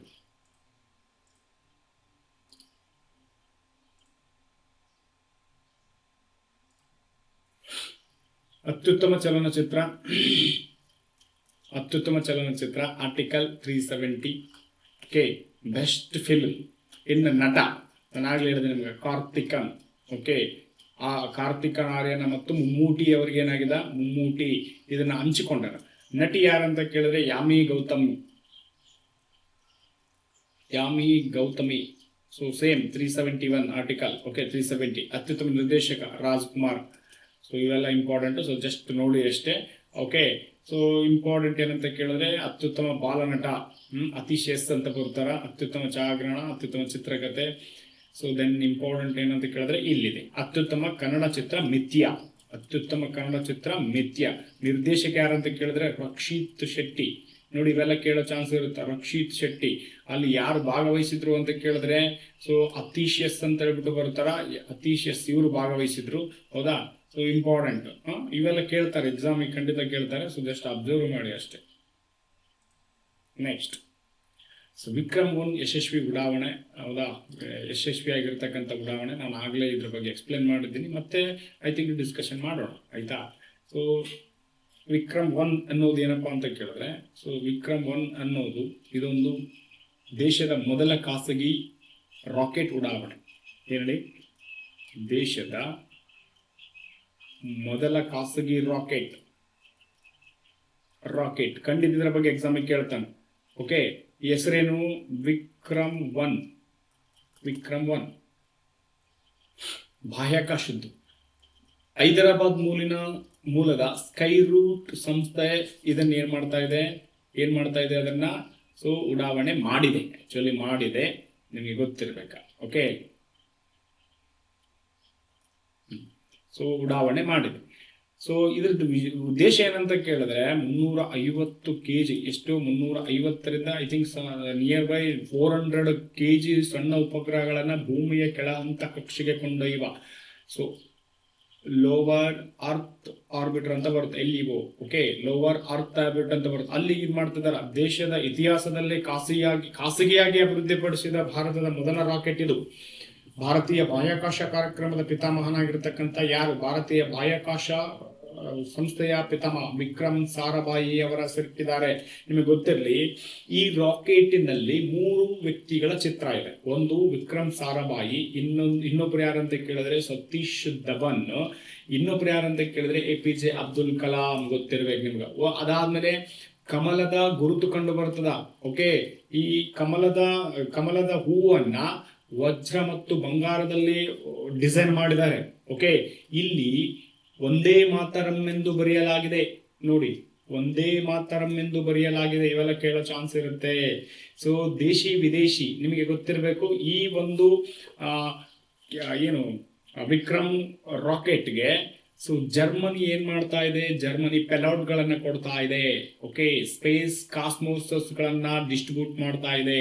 okay, so ಇದು ಗೊತ್ತಿರಬೇಕು. ಎಲ್ಲಿಂದ ಉಡಾವಣೆ ಆಯಿತು ಅಂತ ಕೇಳಿದ್ರೆ ಶ್ರೀಹರಿಕೋಟದ ಸತೀಶ್ ಧವನ್ ಬಾಹ್ಯಾಕಾಶದಿಂದ. ಯಾರು ಹೆಸರಿಟ್ಟಾರ? ವಿಕ್ರಮ್ ಸಾರಾಭಾಯಿ ಅವರ ಹೆಸರಿಟ್ಟಾರ. ಸೊ ಪ್ರಧಾನಿ ಮೋದಿ ಅವರ ಪೋಸ್ಟ್ ಕಾರ್ಡ್ ಕೂಡ ಈ ಬಾಹ್ಯಾಕಾಶಕ್ಕೆ ಹೋಗ್ತಾ ಇದೆ. ಆ ಪೋಸ್ಟ್ ಕಾರ್ಡ್ ಅಲ್ಲಿ ಒಂದೇ ಮಾತರಂ ಎಂದು ಬರೆಯಲಾಗಿದೆ. ಓಕೆ, ಶ್ರೀಹರಿಕೋಟ ಆಂಧ್ರ ಪ್ರದೇಶದ ಏನು ಪುಲಿಕಾಟ್ ಸರೋವರದ ಸಮೀಪದಲ್ಲಿರ್ತಕ್ಕಂಥ ಶ್ರೀಹರಿಕೋಟದಲ್ಲಿ ಭಾರತದ ಖಾಸಗಿ ಬಾಹ್ಯಾಕಾಶ ಕ್ಷೇತ್ರದಲ್ಲಿ ಐತಿಹಾಸಿಕ ಮೈಲುಗಲ್ಲು ಮಾಡಿದ ಏನೇಳಿ ವಿಕ್ರಮ್ 1. ಇದು ಯಾವ ಒಂದು ಮಿಷನ್ ನ ಅಡಿಯಲ್ಲಿ ಕಾರ್ಯನಿರ್ವಹಣೆ ಮಾಡುತ್ತಾ ಅದು ಕೂಡ ಬಹಳ ಇಂಪಾರ್ಟೆಂಟ್. ಮಿಷನ್ ಯಾವುದಾದ್ರ ಹೆಸರು ಅಂತ ಕೇಳಿದ್ರೆ ಮಿಷನ್ ಆಗಮನ್. ಓಕೆ, ಮಿಷನ್ ಆಗಮನ್ ನೋಡಿ, ಇಂಪಾರ್ಟೆಂಟ್ ಇದೆ, ಖಂಡಿತ ಎಕ್ಸಾಮ್ಗೆ ಕೇಳ್ತಾನೆ. ಸೊ ಮಿಷನ್ ಆಗಮನ್ ನ ಮೂಲಕ ಏನ್ ಮಾಡಲಿದೆ? ಇಂಪಾರ್ಟೆಂಟ್. ನಾವು ಸೊ ಮಿಷನ್ ಆಗಮನ್ ಹೌದಾ. ಮಿಷನ್ ಆಗಮನ್, ವಿಕ್ರಮ್ 1 ಎನ್ನುವ ಬಾಹ್ಯಾಕಾಶ ಒಂದು ನೌಕೆ. ಸೊ ವಿಕ್ರಮ್ 1 ರಾಕೆಟ್ ಯಶಸ್ವಿಯಾಗಿ ಉಡಾವಣೆ ಆಗದ. 450 ಕಿಲೋಮೀಟರ್ ಎತ್ತರದ ಕಕ್ಷೆಗೆ ಉಪಗ್ರಹಗಳನ್ನು ಸಾಗಾಣಿಕೆ ಮಾಡಲಾಗಿದೆ. ದೇಶಿ ವಿದೇಶಿ ಪೆಲಾಡುಗಳನ್ನು ಬಳಕೆ ಮಾಡಲಾಗಿದೆ. ಫಾರ್ ಎಕ್ಸಾಂಪಲ್ ಜರ್ಮನಿದು. ವಿಕ್ರಮ್ ಸಾರಾಭಾಯಿ ಅವರ ಹೆಸರಿಟ್ಟು ಇದಕ್ಕೆ ಗೌರವಿಸಲಾಗಿದೆ. ಪ್ರಧಾನಿ ಮೋದಿಯವರ ಪೋಸ್ಟ್ ಕಾರ್ಡ್ ಕೂಡ ಇದಕ್ಕೆ ಸಂಬಂಧಪಟ್ಟಿದೆ. ಹೈದರಾಬಾದಿನ ಸ್ಪೇಸ್ ಟೆಕ್ ಸ್ಟಾರ್ಟ್ ಆಗಿರ್ತಕ್ಕಂಥ ಏರೋಸ್ಪೇಸ್ ಆಗಿರ್ತಕ್ಕಂಥ ಸ್ಕೈರೂಟ್ ಸಂಸ್ಥೆ ಇದನ್ನು ಉಡಾವಣೆ ಮಾಡ್ತಾ ಇದೆ. 350ರಿಂದ 400 kg ತೂಕುವ 2 ಸಣ್ಣ ಉಪಗ್ರಹಗಳನ್ನ ಆ ಲೋವರ್ ಅರ್ತ್ ಆರ್ಬಿಟರ್ ಭೂಮಿಯ ಕೆಳಕಕ್ಷೆಗೆ ತೆಗೆದುಕೊಂಡು ಹೋಗುವ ಸಾಮರ್ಥ್ಯವನ್ನ ಹೊಂದಿದೆ. ದೇಶದ ಇತಿಹಾಸದಲ್ಲಿ ಖಾಸಗಿಯಾಗಿ ಅಭಿವೃದ್ಧಿಪಡಿಸಿದ ಭಾರತದ ಮೊದಲ ಕಕ್ಷೆ ರಾಕೆಟ್ ಇದಾಗಿರಲಿದೆ. ಭಾರತೀಯ ಬಾಹ್ಯಾಕಾಶ ಕಾರ್ಯಕ್ರಮದ ಪಿತಾಮಹನಾದ ವಿಕ್ರಮ್ ಸಾರಾಭಾಯಿಯವರ ಹೆಸರಿಟ್ಟು ಗೌರವಿಸಲಾಗಿದೆ. ಇಷ್ಟು ಇಂಪಾರ್ಟೆಂಟ್ ಆಗಿರ್ತಕ್ಕಂಥ ಇನ್ಫಾರ್ಮೇಶನ್.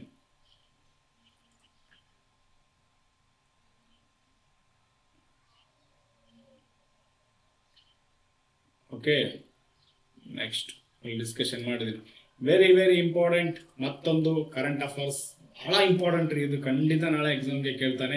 ಯಾಕೆ ಅಂತ ಕೇಳಿದ್ರೆ, ಕರ್ನಾಟಕ ರಾಜ್ಯದ ಬಳ್ಳಾರಿ ಜಿಲ್ಲೆಯ ಸಂಡೂರು ತಾಲೂಕಿನಲ್ಲಿ, ಅದರಲ್ಲೂ ವಿಶೇಷವಾಗಿ ಸ್ವಾಮಿಮಲೆ ಅಂತ ಒಂದು ಬೆಟ್ಟ ಬರುತ್ತೆ ರೀ. ಸ್ವಾಮಿಮಲೆ ಬೆಟ್ಟದಲ್ಲಿ, ಓಕೆ, ಸ್ವಾಮಿಮಲೆ ಬೆಟ್ಟದಲ್ಲಿ ಏನಾಗಿದೆ ಅಂತ ಕೇಳಿದ್ರೆ, ಏನು ಈ ಹಿಂದೆ ಏನು ನಮ್ಮ ಪೂರ್ವಜರಿದ್ರಲ್ಲ, ಫಾರ್ ಎಕ್ಸಾಂಪಲ್ ಯಾರು, ಇದ್ರ ಬಗ್ಗೆ ಇನ್ಫಾರ್ಮೇಶನ್ ನೋಡ್ತಾ ಹೋಗೋಣ, ಆಮೇಲೆ ಎಕ್ಸ್ಪ್ಲೇನ್ ಮಾಡ್ತೀನಿ ನಿಮಗೆ. ಸೊ ಸ್ವಾಮಿಮಲೆಯಲ್ಲಿ ಆದಿಮಾನವರ ನೆಲೆಗಳು ಪತ್ತೆ.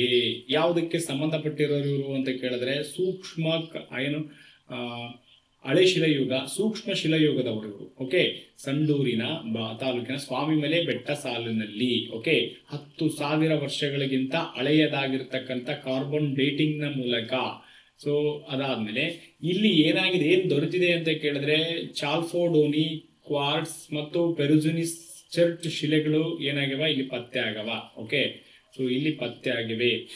ಇದು ಏನಪ್ಪಾ, ಸಣ್ಣ ಶಿಲಾ ಆಯುಧಗಳ ಪತ್ತೆ ಆಗಿದ್ದು. ಸೊ ಇಂಪಾರ್ಟೆಂಟ್ ಇದು. ಪ್ರಾಗೈತಿಹಾಸಿಕ ತಜ್ಞರು ಇದನ್ನ ಏನ್ ಮಾಡಿದಾರೆ, ಎಕ್ಸ್ಪ್ಲೇನ್ ಮಾಡಿದಾರೆ. ಯಾವುದರ ಮೂಲಕ, ಕಾರ್ಬನ್ ಡೇಟಿಂಗ್ ನ ಮೂಲಕ. So important. ಅಹಮದಾಬಾದಿನ ಭೌತಿಕ ಸಂಶೋಧನಾ ಪ್ರಯೋಗಾಲಯಕ್ಕೆ ಇದನ್ನು ಕಳುಹಿಸಲಾಗಿದೆ. 10,000 ವರ್ಷಗಳ ಪಳೆಯುಳಿಕೆ ಇದು. ಈ ಆಯುಧಗಳು ಮಧ್ಯಶಿಲಾಯುಗ, ಮೆಸಲಿಥಿಕ್ ಏಜ್ಗೆ ಸಂಬಂಧಪಟ್ಟ 5,000 ವರ್ಷಗಳ ಹಿಂದಿನ ನವಶಿಲಾಯುಗದ ನಿಯೋಲಿಥಿಕ್ ಕಾಲಕ್ಕೂ ಕೂಡ ಇದು ಸೇರ್ಪಡೆಗೊಂಡಿದೆ. ಹೌದಾ. So important. ಭಾರತದಲ್ಲಿ ಆದಿ ಮಾನವರ ವಾಸ ಬಯಲು ಸೀಮೆ ಅಥವಾ ನದಿ ತೀರಗಳಿಗೆ ಸೀಮಿತ ಎಂಬ ನಂಬಿಕೆ ಇತ್ತು. ಆದರೆ ಮೊದಲ ಬಾರಿಗೆ ಸಂಡೂರಿನಲ್ಲಿ ಬೆಟ್ಟಗಳ ಮೇಲೆ ಸಹ ಅವರ ಚಿತ್ರಣಗಳು, ಅವರ ಕುರುಹುಗಳು ಕಂಡಿದ್ದು ಇದೇ ಇತಿಹಾಸದಲ್ಲಿ ಮೊದಲ ಬಾರಿಗೆ. ಓಕೆ, ಸೊ ಶ್ರೀಲಂಕಾದಲ್ಲಿ 50,000 ವರ್ಷಗಳ ಹಳೆಯ ಎತ್ತರದ ಗುಹವಾಸಗಳಲ್ಲಿ ಪತ್ತೆಯಾಗಿತ್ತು. ಅದಾದ ನಂತರ ಸಂಡೂರಿನಲ್ಲಿ ದೊರೆತಿರುವ ಈ ಪುರಾವೆ ದಕ್ಷಿಣ ಭಾರತದ ಪ್ರಾಗತಿಹಾಸ ಕಾಲದ ಬಗ್ಗೆ ಹೇಳುತ್ತದೆ. ಇನ್ನು ಗಣಿಬಿದರಿ, ಕುದುರೆಮುಖ ಕಬ್ಬಿಣದ ಅದಿರು ಕಂಪನಿಯ ಪ್ರಸ್ತಾವಿತ ಗಣಿಗಾರಿಕೆ ಗುಹೆಗೆ ಹೊಂದಿಕೊಂಡಂತೆ ನಡೆಯಲಿದ್ದು, ಒಂದು ವೇಳೆ ಗಣಿಗಾರಿಕೆ ಆರಂಭವಾದರೆ ಗುಹೆಗೆ ಹಾನಿಯಾಗುವ ಸಾಧ್ಯತೆ ಇದೆ ಎಂದು ಹೇಳ್ತಾ ಇದ್ದಾರೆ. ಈಗ ಇದು ಏನೆಲ್ಲ ಇನ್ಫಾರ್ಮೇಶನ್ ಕೊಡುತ್ತೆ ಅನ್ನೋದು ನಾವೇನ್ ಮಾಡೋಣ, ಡಿಸ್ಕಷನ್ ಮಾಡ್ತಾ ಹೋಗೋಣ. ಹೌದಾ. ನೋಡಿ, ಇಂಪಾರ್ಟೆಂಟು. ಎಲ್ಲಿ ಸಿಕ್ತು ಆದಿಮಾನವರ ನೆಲೆ ಅಂತ ಕೇಳಿದ್ರೆ, ಬಳ್ಳಾರಿ ಜಿಲ್ಲೆಯ ಸಂಡೂರಿನಲ್ಲಿ ಸಿಕ್ಕದು. ಸಂಡೂರಿನ ಸ್ವಾಮಿಮಲೆ ಬೆಟ್ಟದಲ್ಲಿ ವೇಣುಗೋಪಾಲ ದೇವಸ್ಥಾನ ಕಂಡು ಬರುತ್ತಾ. ಕಲ್ಯಾಣಿ ಚಾಲುಕ್ಯರಿಗೆ ಸಂಬಂಧಪಟ್ಟಿರ್ತಕ್ಕಂಥದ್ದು, ಇದು ಗೊತ್ತಿರ್ಬೇಕು ನಿಮಗೆ. ಹೌದಾ. ಸೊ ಇದು ಯಾವ ಏಜ್ಗೆ ಸಂಬಂಧಪಟ್ಟಿದೆ ಅಂತಂದ್ರೆ ಮೈಕ್ರೋಲಿಥಿಕ್. ಓಕೆ, ಇದು ಮಧ್ಯ ಶಿಲಾಯುಗಕ್ಕೆ ಸಂಬಂಧಪಟ್ಟಿರ್ತಕ್ಕಂಥದ್ದು, ಮಧ್ಯ ಶಿಲಾಯುಗಕ್ಕೆ. ಹೌದಾ. 10,000 ವರ್ಷಗಳ ಹಳೆಯದಾಗಿರ್ತಕ್ಕಂಥ, ಸೊ 10 ವರ್ಷಗಳ ಕಾಲದ ಹಳೆಯದಾಗಿರ್ತಕ್ಕಂಥ ಮಧ್ಯಶಿಲಾಯುಗದ ಅಂತ್ಯ ಮತ್ತು ನವಶಿಲಾಯುಗದ ಆರಂಭದ ಕಾಲದ ಬಗ್ಗೆ ಎಕ್ಸ್ಪ್ಲೇನ್ ಕೊಡುತ್ತಾ. ಇಲ್ಲೇನ್ ಸಿಕ್ಕವ, ಚಾಲ್ಕೋಡೋನ್ಸಿ ಸಿಕ್ಕವ, ಚಾಲ್ಸೋಡೋನಿ ಮತ್ತು ಇಂಪಾರ್ಟೆಂಟ್ ಕ್ವಾರ್ಟ್ಸ್ಗಳು ಸಿಕ್ಕವು. ಕ್ವಾರ್ಟ್ಸ್ ಅಂತಂದ್ರೆ ಆ ಮಧ್ಯಶಿಲಾಯುಗದಲ್ಲಿ ಬಳಕೆ ಮಾಡತಕ್ಕಂಥ ಕಲ್ಲುಗಳು, ಮತ್ತು ಪೆರುಜಿನಿಸ್ ಅಂತ ಚೆರ್ಟುಗಳು ಸಿಕ್ಕವು. ಪೆರುಜಿನಿಸ್ ಎನ್ನುವ ಏನಾಗಿದೆ, ಶಿಲೆಗಳು ಸಿಕ್ಕವು. ಇವು ಖಂಡಿತ ಎಕ್ಸಾಮಿಗೆ ಕೇಳ್ತಾನೆ, ಅರ್ಥ ಆಗ್ತದ? ಸೊ ಇಂಪಾರ್ಟೆಂಟ್ ಇವೆಲ್ಲ ಖಂಡಿತ ಎಕ್ಸಾಮ್ಗೆ ಏನಾಗ್ತದೆ. ನಾನು ಆಗ್ಲಿ ಹೇಳಿದೆ ನಿಮಗೆ, ಮಧ್ಯಶಿಲಾಯುಗದ ಅಂತ್ಯ ಮತ್ತು ನವಶಿಲಾಯುಗದ ಆರಂಭ ಕಾಲದ ಇತಿಹಾಸ ಇದರ ಬಗ್ಗೆ ಎಕ್ಸ್ಪ್ಲೇನ್ ಮಾಡ್ತದ. ಇದರ ಈ ಹಿಂದೆ ಇಲ್ಲಿ ದೊರೆಯೋದಕ್ಕಿಂತಲೂ ಪೂರ್ವದಲ್ಲಿ ಆದಿಮಾನವರು ನದಿ ಪ್ರದೇಶಗಳಲ್ಲಿ, ಕಾಡು ಬೆಟ್ಟಗಳಲ್ಲಿ ಇದ್ರು ಅಂತ ಗೊತ್ತಾಗ್ತಿತ್ತು. ಬಟ್ ಈಗ ಏನಾಯ್ತು ಅಂತ ಕೇಳಿದ್ರೆ, ಎತ್ತರದ ಪ್ರದೇಶದಲ್ಲೂ ಸಹ ಅವರ ಕುರುಹುಗಳು ಸಿಕ್ಕಿರ್ತಕ್ಕಂಥದ್ದು ಬಹಳ ಇತಿಹಾಸ ಅಂತ ಹೇಳ್ಬಿಟ್ಟು ಇರೋದು. ಹೌದಾ? Important. Next, national flag adoption day ಅಂತ ಬರುತ್ತಾ.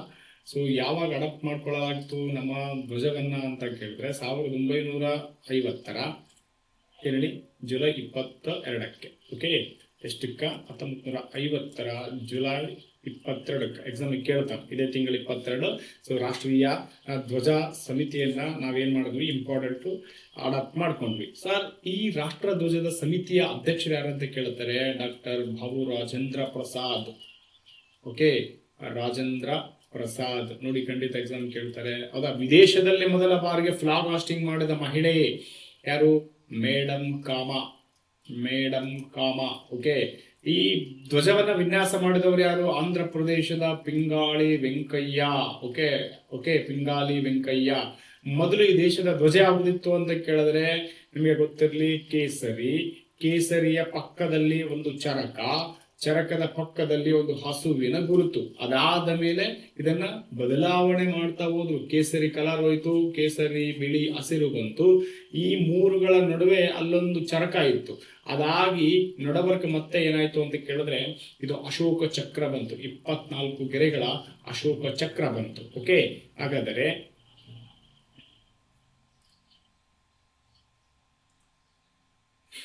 ನೋಡೋಣ. ಹೌದಾ? ನಾನಾಗ್ಲೇ ಹೇಳಿದೆ ನಿಮ್ಗೆ ಇಂಪಾರ್ಟೆಂಟು ಏನಪ್ಪಾ ಅಂತ ಕೇಳಿದ್ರೆ, ಸೊ ನಾನಾಗ್ಲೇ ಹೇಳಿದೆ ಸಿಸ್ಟರ್ ನಿವೇದಿತಾ ಅವರು ಕಮಲ ಮತ್ತು ವಜ್ರವನ್ನು ಒಳಗೊಂಡ ಆರಂಭಿಕ ಭಾರತೀಯ ರಾಷ್ಟ್ರೀಯವಾದ ಧ್ವಜವನ್ನು ವಿನ್ಯಾಸ ಮಾಡಿದ್ರು. ಅದಾದ್ಮೇಲೆ ಈ ಧ್ವಜವನ್ನು ಮೊದಲ ಬಾರಿಗೆ ಪಾರ್ಸಿ ಬಗಾನ ಚೌಕದಲ್ಲಿ ಆರಿಸಲಾಯಿತು. ಇನ್ನು 1907ಕ್ಕೆ ಮೇಡಮ್ ಬಿಕಾಜಿ ಕಾಮ ಅವರು ಜರ್ಮನಿಯಲ್ಲಿ ಮೊದಲ ಬಾರಿಗೆ ಏನ್ ಮಾಡ್ತಾರ, ಸೊ ಮೊದಲ ಬಾರಿಗೆ ಧ್ವಜವನ್ನ ಆಸ್ಟ್ ಮಾಡ್ತಾರೆ. ಓಕೆ, ಅದಾದ್ಮೇಲೆ ಹ್ಯಾನಿ ಬೆಸೆಂಟ್ ಅವರು ಬರ್ತಾರೆ. 1921ಕ್ಕೆ ಪಿಂಗಾಲಿ ವೆಂಕಯ್ಯ ಅವರು ಏನ್ ಮಾಡ್ತಾರೆ, ಇಂಪಾರ್ಟೆಂಟ್ ಒಂದು ಧ್ವಜವನ್ನ ವಿನ್ಯಾಸಗೊಳಿಸ್ತಾರೆ. ನಂತರ ಆ ಧ್ವಜಕ್ಕೆ ಮಹಾತ್ಮ ಗಾಂಧೀಜಿಯವರು ಬಿಳಿಪಟ್ಟಿ ಮತ್ತು ಚರಕವನ್ನು ಸೇರಿಸುವ ಮೂಲಕ ಅದನ್ನು ಮಾರ್ಪಡಿಸಿದರು. ಅದಾದ ಮೇಲೆ 1947ರ ಜುಲೈ 27ಕ್ಕೆ ಸಂವಿಧಾನದ ಸಭೆಯಲ್ಲಿ ಚರಕವನ್ನು ಬದಲಿಸಿ ಅಶೋಕ ಚಕ್ರವನ್ನ ಜಾರಿಗೆ ತರಲಾಯಿತು. ಕೊನೆಗೆ ಆಗಸ್ಟ್ 15, 1947 ತಿರಂಗವನ್ನು ಮೊದಲು ಸ್ವತಂತ್ರ ಭಾರತ ರಾಷ್ಟ್ರೀಯ ಧ್ವಜವಾಗಿ ಆರಿಸಲಾಯಿತು. ಓಕೆ, ಸಂವಿಧಾನಕ್ಕೆ 1950ರ ಏನಾಯ್ತು, ಜುಲೈ 22ಕ್ಕೆ ಸೇರ್ಪಡೆಗೊಳಿಸಲಾಯಿತು. ಗೊತ್ತಿರಬೇಕು ನಿಮಗೆ.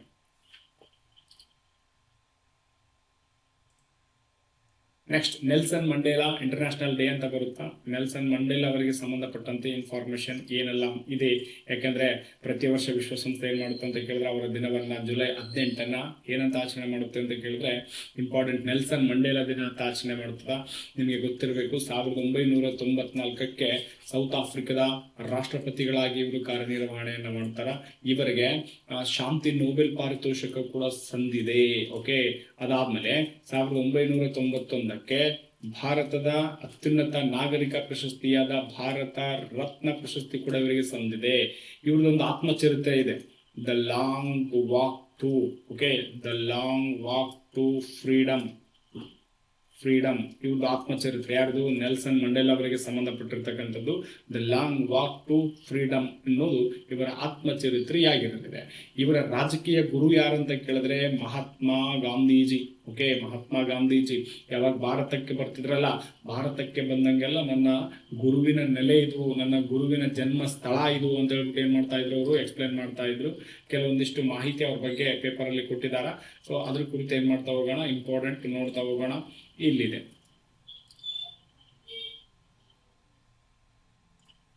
ಸೊ ನೋಡಿ, ಮಂಡೇಲಾ ಗಾಂಧಿ ಅಂಬೇಡ್ಕರ್ ಪ್ರೇರಣೆ ಅಂತಿದೆ. ಸೊ ಮಂಡೇಲಾ ಅವರ ಹೋರಾಟದಲ್ಲಿ ಗಾಂಧಿ ಅಂಬೇಡ್ಕರ್ ಅರಿವಿನ ಬೀಜಗಳು ಕಂಡು ಬರುತ್ತೆ. ಸೊ ಅದಾದಮೇಲೆ ಇಂಪಾರ್ಟೆಂಟು 2009 ಜುಲೈ 18 ನೆಲ್ಸನ್ ಮಂಡೇಲಾ ದಿನ ಎಂದು ವಿಶ್ವಸಂಸ್ಥೆ ಆಚರಣೆ ಮಾಡುತ್ತಿದೆ. ನೋಡಿ 2009 ಆಚರಣೆ ಮಾಡ್ತಾ ಇದೆ ಜುಲೈ 18. ಯಾರು? ವಿಶ್ವಸಂಸ್ಥೆ. ಸುಮಾರು ಮಂಡೇಲರ ಆರಂಭಿಕ ವರ್ಣಭೇದ ನೀತಿ ವಿರುದ್ಧ ಹೋರಾಟಕ್ಕೆ ಗಾಂಧೀಜಿ ಪ್ರಭಾವಿದ್ದರೆ 27 ವರ್ಷಗಳ ಜೈಲುವಾಸದ ನಂತರ ಕರಿಯರಿಗಾಗಿ ಮಾನವ ಹಕ್ಕುಗಳನ್ನು ಖಾತರಿಪಡಿಸುವ ಹೋರಾಟದಲ್ಲಿ ಅಂಬೇಡ್ಕರ್ರ ಪ್ರಭಾವವಿದೆ. ಭಾರತದಲ್ಲಿ ಕೆಲವರು ಗಾಂಧಿ ಅಂಬೇಡ್ಕರನ್ನು ಎದುರಾಳಿಗಳೆಂದು ಚಿತ್ರಿಸುವುದೇ ಇದೆ, ಆದರೆ ಮಂಡೇಲಾ ಅವರು ಗಾಂಧಿ ಅಂಬೇಡ್ಕರನ್ನು ಸಮನ್ವಯವಾಗಿ ನೋಡ್ತಾ ಇದ್ರು. ನೆಕ್ಸ್ಟ್, ಸೊ ಯಾವಾಗೆಲ್ಲ ಭಾರತಕ್ಕೆ ಗಾಂಧಿ ಮರಳಿದ್ರಲ್ಲ 4 ವರ್ಷಗಳ ನಂತರ ಮಂಡೇಲಾ 1918 ಜುಲೈ 18 ಜನಿಸಿದರೆ ವರ್ಣಭೇದಿ ನೀತಿಯ ವಿರುದ್ಧ ಹೋರಾಟಕ್ಕಾಗಿ 1906 ಅನುಭವಿಸಿದರು. ಯಾರು? ಗಾಂಧೀಜಿಯವರು. ಜೋಹಾನ್ಸ್ಬರ್ಗ್ ಆ ಒಂದು ಓಲ್ಡ್ ಪೋರ್ಟ್ ಜೈಲಿನಲ್ಲಿ, ಮಂಡೇಲಾ ಕೂಡ ಅದೇ ಜೈಲಿನಲ್ಲಿದ್ದರು. ಸುಮಾರು ಮಂಡೇಲಾ ಅವರು 27 ವರ್ಷಗಳ ಕಾಲ ಸುದೀರ್ಘ ಇದ್ರು. ಇನ್ನು 1993 ಮಂಡೇಲಾ ಅವರಿಗೆ ನೊಬೆಲ್ ಶಾಂತಿ ಪ್ರಶಸ್ತಿ ನೀಡಿ ಗೌರವಿಸಲಾಗಿದೆ. ನಾನು ಆಗ್ಲೇ ಹೇಳಿದೆ ನಿಮ್ಗೆ 1993 94 ಅವರು ಸೌತ್ ಆಫ್ರಿಕಾದ ರಾಷ್ಟ್ರಪತಿಗಳಾಗಿ ಆಯ್ಕೆ ಆಗ್ತಾರೆ. ನಾನು ಯಾಕೆ ಹೇಳ್ತೇನೆ, ಗಾಂಧೀಜಿಯವರನ್ನ ಯಾವಾಗ ಭಾರತಕ್ಕೆ ಬರ್ತಾರಲ್ಲ ಅವಾಗೆಲ್ಲ ನನ್ನ ರಾಜಕೀಯ ಗುರುವಿನ ಜನ್ಮಭೂಮಿಗೆ ಬಂದಿದ್ದೇನೆ ಎಂದು ಹೆಮ್ಮೆಯಿಂದ ಹೇಳ್ಕೊಳ್ತಿದ್ರು ಅವರು.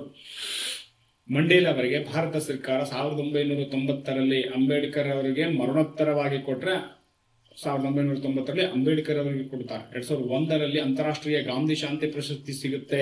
ಯಾರಿಗೆ? ಮಂಡೇಲಾ ಅವರಿಗೆ. ಇನ್ನು 1950 ಭಾರತಕ್ಕೆ ಸಂವಿಧಾನವನ್ನು ರಚಿಸಿದರೆ 1997 ದಕ್ಷಿಣ ಆಫ್ರಿಕಾದ ಸಂವಿಧಾನವನ್ನು ರಚಿಸಲಾಗಿದೆ. ಸಿಮಿಲಾರಿಟಿ ಇದೆ ಸೌತ್ ಆಫ್ರಿಕಾದ ಸಂವಿಧಾನಕ್ಕೂ ಮತ್ತು ನಮ್ಮ ಸಂವಿಧಾನಕ್ಕೂ. ದಕ್ಷಿಣ ಆಫ್ರಿಕಾದಿಂದ ನಾವು ತಿದ್ದುಪಡಿಯ ವಿಧಾನವನ್ನ ಭಾರತ ಸಂವಿಧಾನಕ್ಕೆ ಅಳವಡಿಕೆ ಮಾಡ್ಕೊಂಡಿವಿ. ಅರ್ಥ ಆಗ್ತದ? ಸೊ ಇಂಪಾರ್ಟೆಂಟ್ ಇದು ಎಕ್ಸಾಮಿಗೆ ಕೇಳ್ತಾರೆ. ಇವೆಲ್ಲ ಇಂಪಾರ್ಟೆಂಟ್ ಇದು, ಖಂಡಿತ ಎಕ್ಸಾಮ್ಗೆ ಏನ್ ಮಾಡ್ತಾರೆ ಹೇಳಿ.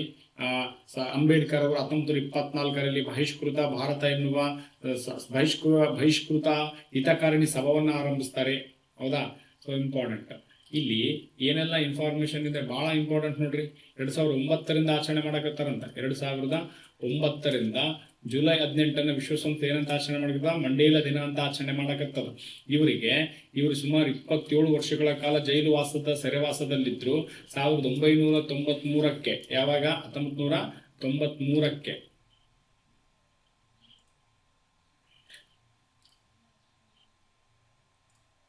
ಸೊ ನೆಲ್ಸನ್ ಮಂಡೇಲಾ ದಿನ ಯಾವತ್ತು? ಪ್ರತಿ ವರ್ಷ ಜುಲೈ 18. ಓಕೆ, ಯಾವಾಗಿಂದ ಆಚರಣೆ ಮಾಡಕತ್ತಾರ? ಜುಲೈ 18, 2009 ಯಾರು ಆಚರಣೆ ಮಾಡಕತ್ತಾರ? ವಿಶ್ವಸಂಸ್ಥೆ. ಓಕೆ, ವಿಶ್ವಸಂಸ್ಥೆ. ಸೊ ಇಂಪಾರ್ಟೆಂಟ್ ಏನಂತ ಕೇಳಿದ್ರೆ, ಸುಮಾರು 27 ವರ್ಷಗಳ ಸೆರೆವಾಸದಲ್ಲಿದ್ದ ನಂತರ 1993 ಬಿಡುಗಡೆ ಆಗ್ತಾರೆ. 1993 ಬಿಡುಗಡೆ ಆದ್ರೆ ವಿಶ್ವದ ಶಾಂತಿ ನೊಬೆಲ್ ಪಾರಿತೋಷಿಕವನ್ನ, ಪೀಸ್ ನೊಬೆಲ್ ಅನ್ನು ಇವರಿಗೆ ನೀಡಿ ಗೌರವಿಸಲಾಗ್ತದೆ. ಇನ್ನು ಭಾರತದ ಅತ್ಯುನ್ನತ ನಾಗರಿಕ ಪ್ರಶಸ್ತಿಯಾದ ಭಾರತ ರತ್ನ ಪ್ರಶಸ್ತಿಯನ್ನ ಡಾಕ್ಟರ್ BR ಅಂಬೇಡ್ಕರ್ ಅವರೊಂದಿಗೆ ಏನ್ ಮಾಡ್ತಾರ? ಹಂಚಿಕೊಳ್ಳುತ್ತಾರೆ. Okay, so important. 1997 south Africa ತನ್ನ ಸಂವಿಧಾನವನ್ನ ರಚನೆ ಮಾಡಿಕೊಳ್ಳುತ್ತದೆ. ಸೊ ನೆಲ್ಸನ್ ಮಂಡೇಲಾ ಅವರ ಆತ್ಮಚರಿತ್ರೆ ನಾನು ಆಗ್ಲೇ ಬರೆದಿದ್ದೀನಿ ನಿಮ್ಗೆ. ಸೊ ನೆಲ್ಸನ್ ಮಂಡೇಲಾ ಅವರ ಆತ್ಮಚರಿತ್ರೆ ಇಂಪಾರ್ಟೆಂಟ್, ನಾನು ಆಗ್ಲೇ ಬರೆದಿದ್ದೀನಿ. ಏನ್ ಹೇಳಿ? The long walk to freedom. The long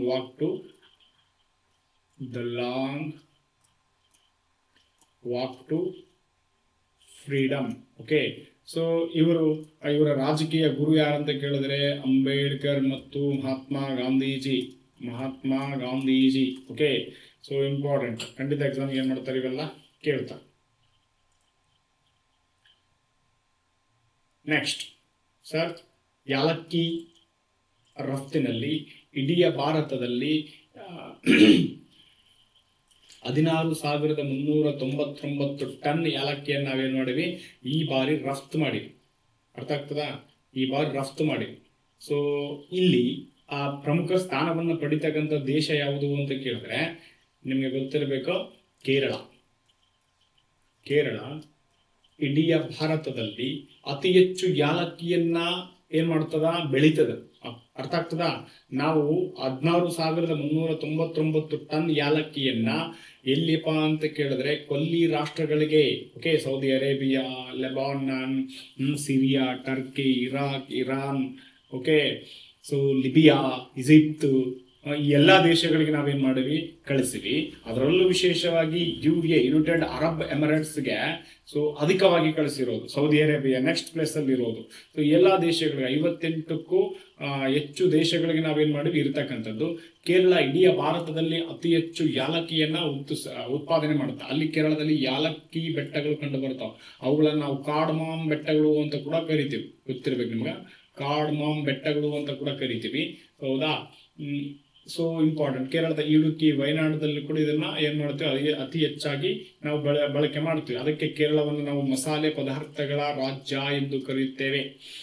ಸದ್ಯ ಸುದ್ದಿಯಲ್ಲಿರ್ಲಿಕ್ಕೆ ಪ್ರಮುಖ ಕಾರಣ 16,399 ಟನ್ ಯಾಲಕ್ಕಿಯನ್ನ ಎಲ್ಲಿಗೆ ರಫ್ತು ಮಾಡಿದೀವಿ ಅಂತ ಹೇಳಿದೆ ನಾನು ನಿಮಗೆ. ಇಂಪಾರ್ಟೆಂಟ್, ಕೊಲ್ಲಿ ರಾಷ್ಟ್ರಗಳಿಗೆ. ಹೌದಾ? ಸೊ ಕೊಲ್ಲಿ ರಾಷ್ಟ್ರಗಳಿಗೆ. ಕರ್ನಾಟಕದಲ್ಲೂ ಕೂಡ ಇದರ ಬೆಳವಣಿಗೆ ಇದೆ. ಹಾಸನ ಜಿಲ್ಲೆ ಅಧಿಕವಾಗಿ ಇದನ್ನೇನ್ ಮಾಡ್ತದ, ಕರ್ನಾಟಕದಲ್ಲಿ ಅತಿ ಹೆಚ್ಚು ಏನ್ ಮಾಡ್ತದ, ಹಾಸನ ಜಿಲ್ಲೆ ಯಾಲಕ್ಕಿಯನ್ನ ಬೆಳೀತದ. ಅದಕ್ಕೆ ಯಾಲಕ್ಕಿ ನಗರಿ ಅಂತ ಕರಿತೀವಿ ನಾವು ಹಾಸನವನ್ನು. ಅರ್ಥ ಆಗ್ತದ? ಹಾಸನವನ್ನು ಯಾಲಕ್ಕಿ ನಗರಿ ಅಂತ ಕರಿತೀವಿ. ಸೊ ಗೊತ್ತಿರ್ಬೇಕಾ, ಇಷ್ಟು ಇಂಪಾರ್ಟೆಂಟ್ ಆಗಿರ್ತಕ್ಕಂಥದ್ದು. ಕರ್ನಾಟಕದ ಕೊಡಗು, ಹಾಸನ, ಚಿಕ್ಕಮಗಳೂರು ಜಿಲ್ಲೆಗಳಿಗೆ ಸಂಬಂಧಪಟ್ಟಂತೆ ನಾವೇನ್ ಮಾಡ್ತಾ ಇದ್ದೀವಿ, ಯಾಲಕ್ಕಿಯನ್ನು ಬೆಳೀತಾ ಇದ್ದೀವಿ. ಹೌದಾ? ಸೊ ಇಂಪಾರ್ಟೆಂಟ್ ಇದಾಗಿತ್ತು ಇವತ್ತಿನ ಪ್ರಮುಖ ಪ್ರಚಲಿತ ಘಟನೆಗಳ ನ್ಯೂಸ್ ಪೇಪರ್ ಅನಾಲಿಸಿಸ್. ಇದು PC ಇಂದ KPSC ವರೆಗೆ ಕರ್ನಾಟಕ ಎಕ್ಸಾಮಿನೇಷನ್ ಅಥಾರಿಟಿ ಅವರು ನಡೆಸಬಹುದಾಗಿರ್ತಕ್ಕಂಥ ಎಕ್ಸಾಮ್ಗಳಿಗೆ ಬಹಳ ಉಪಯುಕ್ತ ಆಗ್ತದೆ. ಕೇಳುವ ತಾಳ್ಮೆ ಇರಬೇಕಷ್ಟೇ. ನನ್ನ ತರಗತಿಯಲ್ಲಿ ಯಾವುದೇ ರೀತಿಯ ಸಮಯ ವ್ಯರ್ಥದ ಅಂಶಗಳು ಇರೋದಿಲ್ಲ. ನೇರವಾಗಿ ವಿಷಯದ ಬಗ್ಗೆನೇ ಮಾತಾಡ್ತೀನಿ. ಹೌದಾ? ನನ್ನ ತರಗತಿಗಳು ಮೋರ್ ಇಂಪಾರ್ಟೆಂಟ್ ಏನಪ್ಪಾ ಅಂತ ಕೇಳಿದ್ರೆ ಎಕ್ಸಾಮಿಗೆ ಅತ್ಯಂತ ಸಮೀಪದಲ್ಲಿರ್ತಾವೆ. ಸೊ ದಯವಿಟ್ಟು ಎಕ್ಸಾಮ್ ಕಡೆ ಗಮನ ಹರಿಸೋರು, ಸೀರಿಯಸ್ ಕ್ಯಾಂಡಿಡೇಟ್ಗಳು, ಗಟ್ಟಿ ಕಾಳುಗಳು ಅಂತ ಕರೀತಾರಲ್ಲ, ಅವ್ರು ಮಾತ್ರ ನನ್ನ ತರಗತಿ ನೋಡಲಿಕ್ಕೆ ಬಹಳ ಪ್ರಾಮುಖ್ಯತೆ. ಸಾಧ್ಯನೇ ಆಗುತ್ತೆ ಅವ್ರಿಗೆ, ಇಲ್ಲಾಂದ್ರೆ ಕಷ್ಟ, ಸ್ವಲ್ಪ ಪ್ರಮಾಣದಲ್ಲಿ ಕಷ್ಟ. ಯಾವುದೇ ಲೈಕ್ಸ್ ಆಗಿರಲಿ, ವ್ಯೂಸ್ ಆಗಿರಲಿ, ಶೇರ್ಗಾಗಿ ನಾನು ತರಗತಿ ಮಾಡೋಲ್ಲ. ನನ್ನ ಆತ್ಮಸಂತೃಪ್ತಿಗಾಗಿ. ಮತ್ತೆ ಇಂಪಾರ್ಟೆಂಟ್ ಏನಂತ ಕೇಳಿದ್ರೆ ಬಿ ಗುಡ್ ಡೂ ಗುಡ್ ಎನ್ನುವ ಸಂದೇಶದಂತೆ ನಮಗೂ ಒಳ್ಳೇದಾಗ್ಲಿ, ನೋಡೋರ್ಗೂ ಒಳ್ಳೇದಾಗ್ಲಿ ಅಂತ ಹೇಳ್ಬಿಟ್ಟು ಸೊ ಏನೋ ಒಂದು ಪ್ರಯತ್ನ ಮಾಡ್ತಿದ್ದೀನಿ. ಸಾಧ್ಯ ಆದ್ರೆ ಸೊ ಪ್ರೋತ್ಸಾಹಿಸಿ. Okay, thank you. ಮತ್ತೊಂದು ವಿಚಾರದಲ್ಲಿ ನಾನೇನು ಮಾಡ್ತೀನಿ, ಇಂಪಾರ್ಟೆಂಟು ನಿಮ್ಮೊಂದಿಗೆ ಖಂಡಿತವಾಗ್ಲೂ ಭೇಟಿ ಆಗ್ತೀನಿ. Thank you so much. Bye.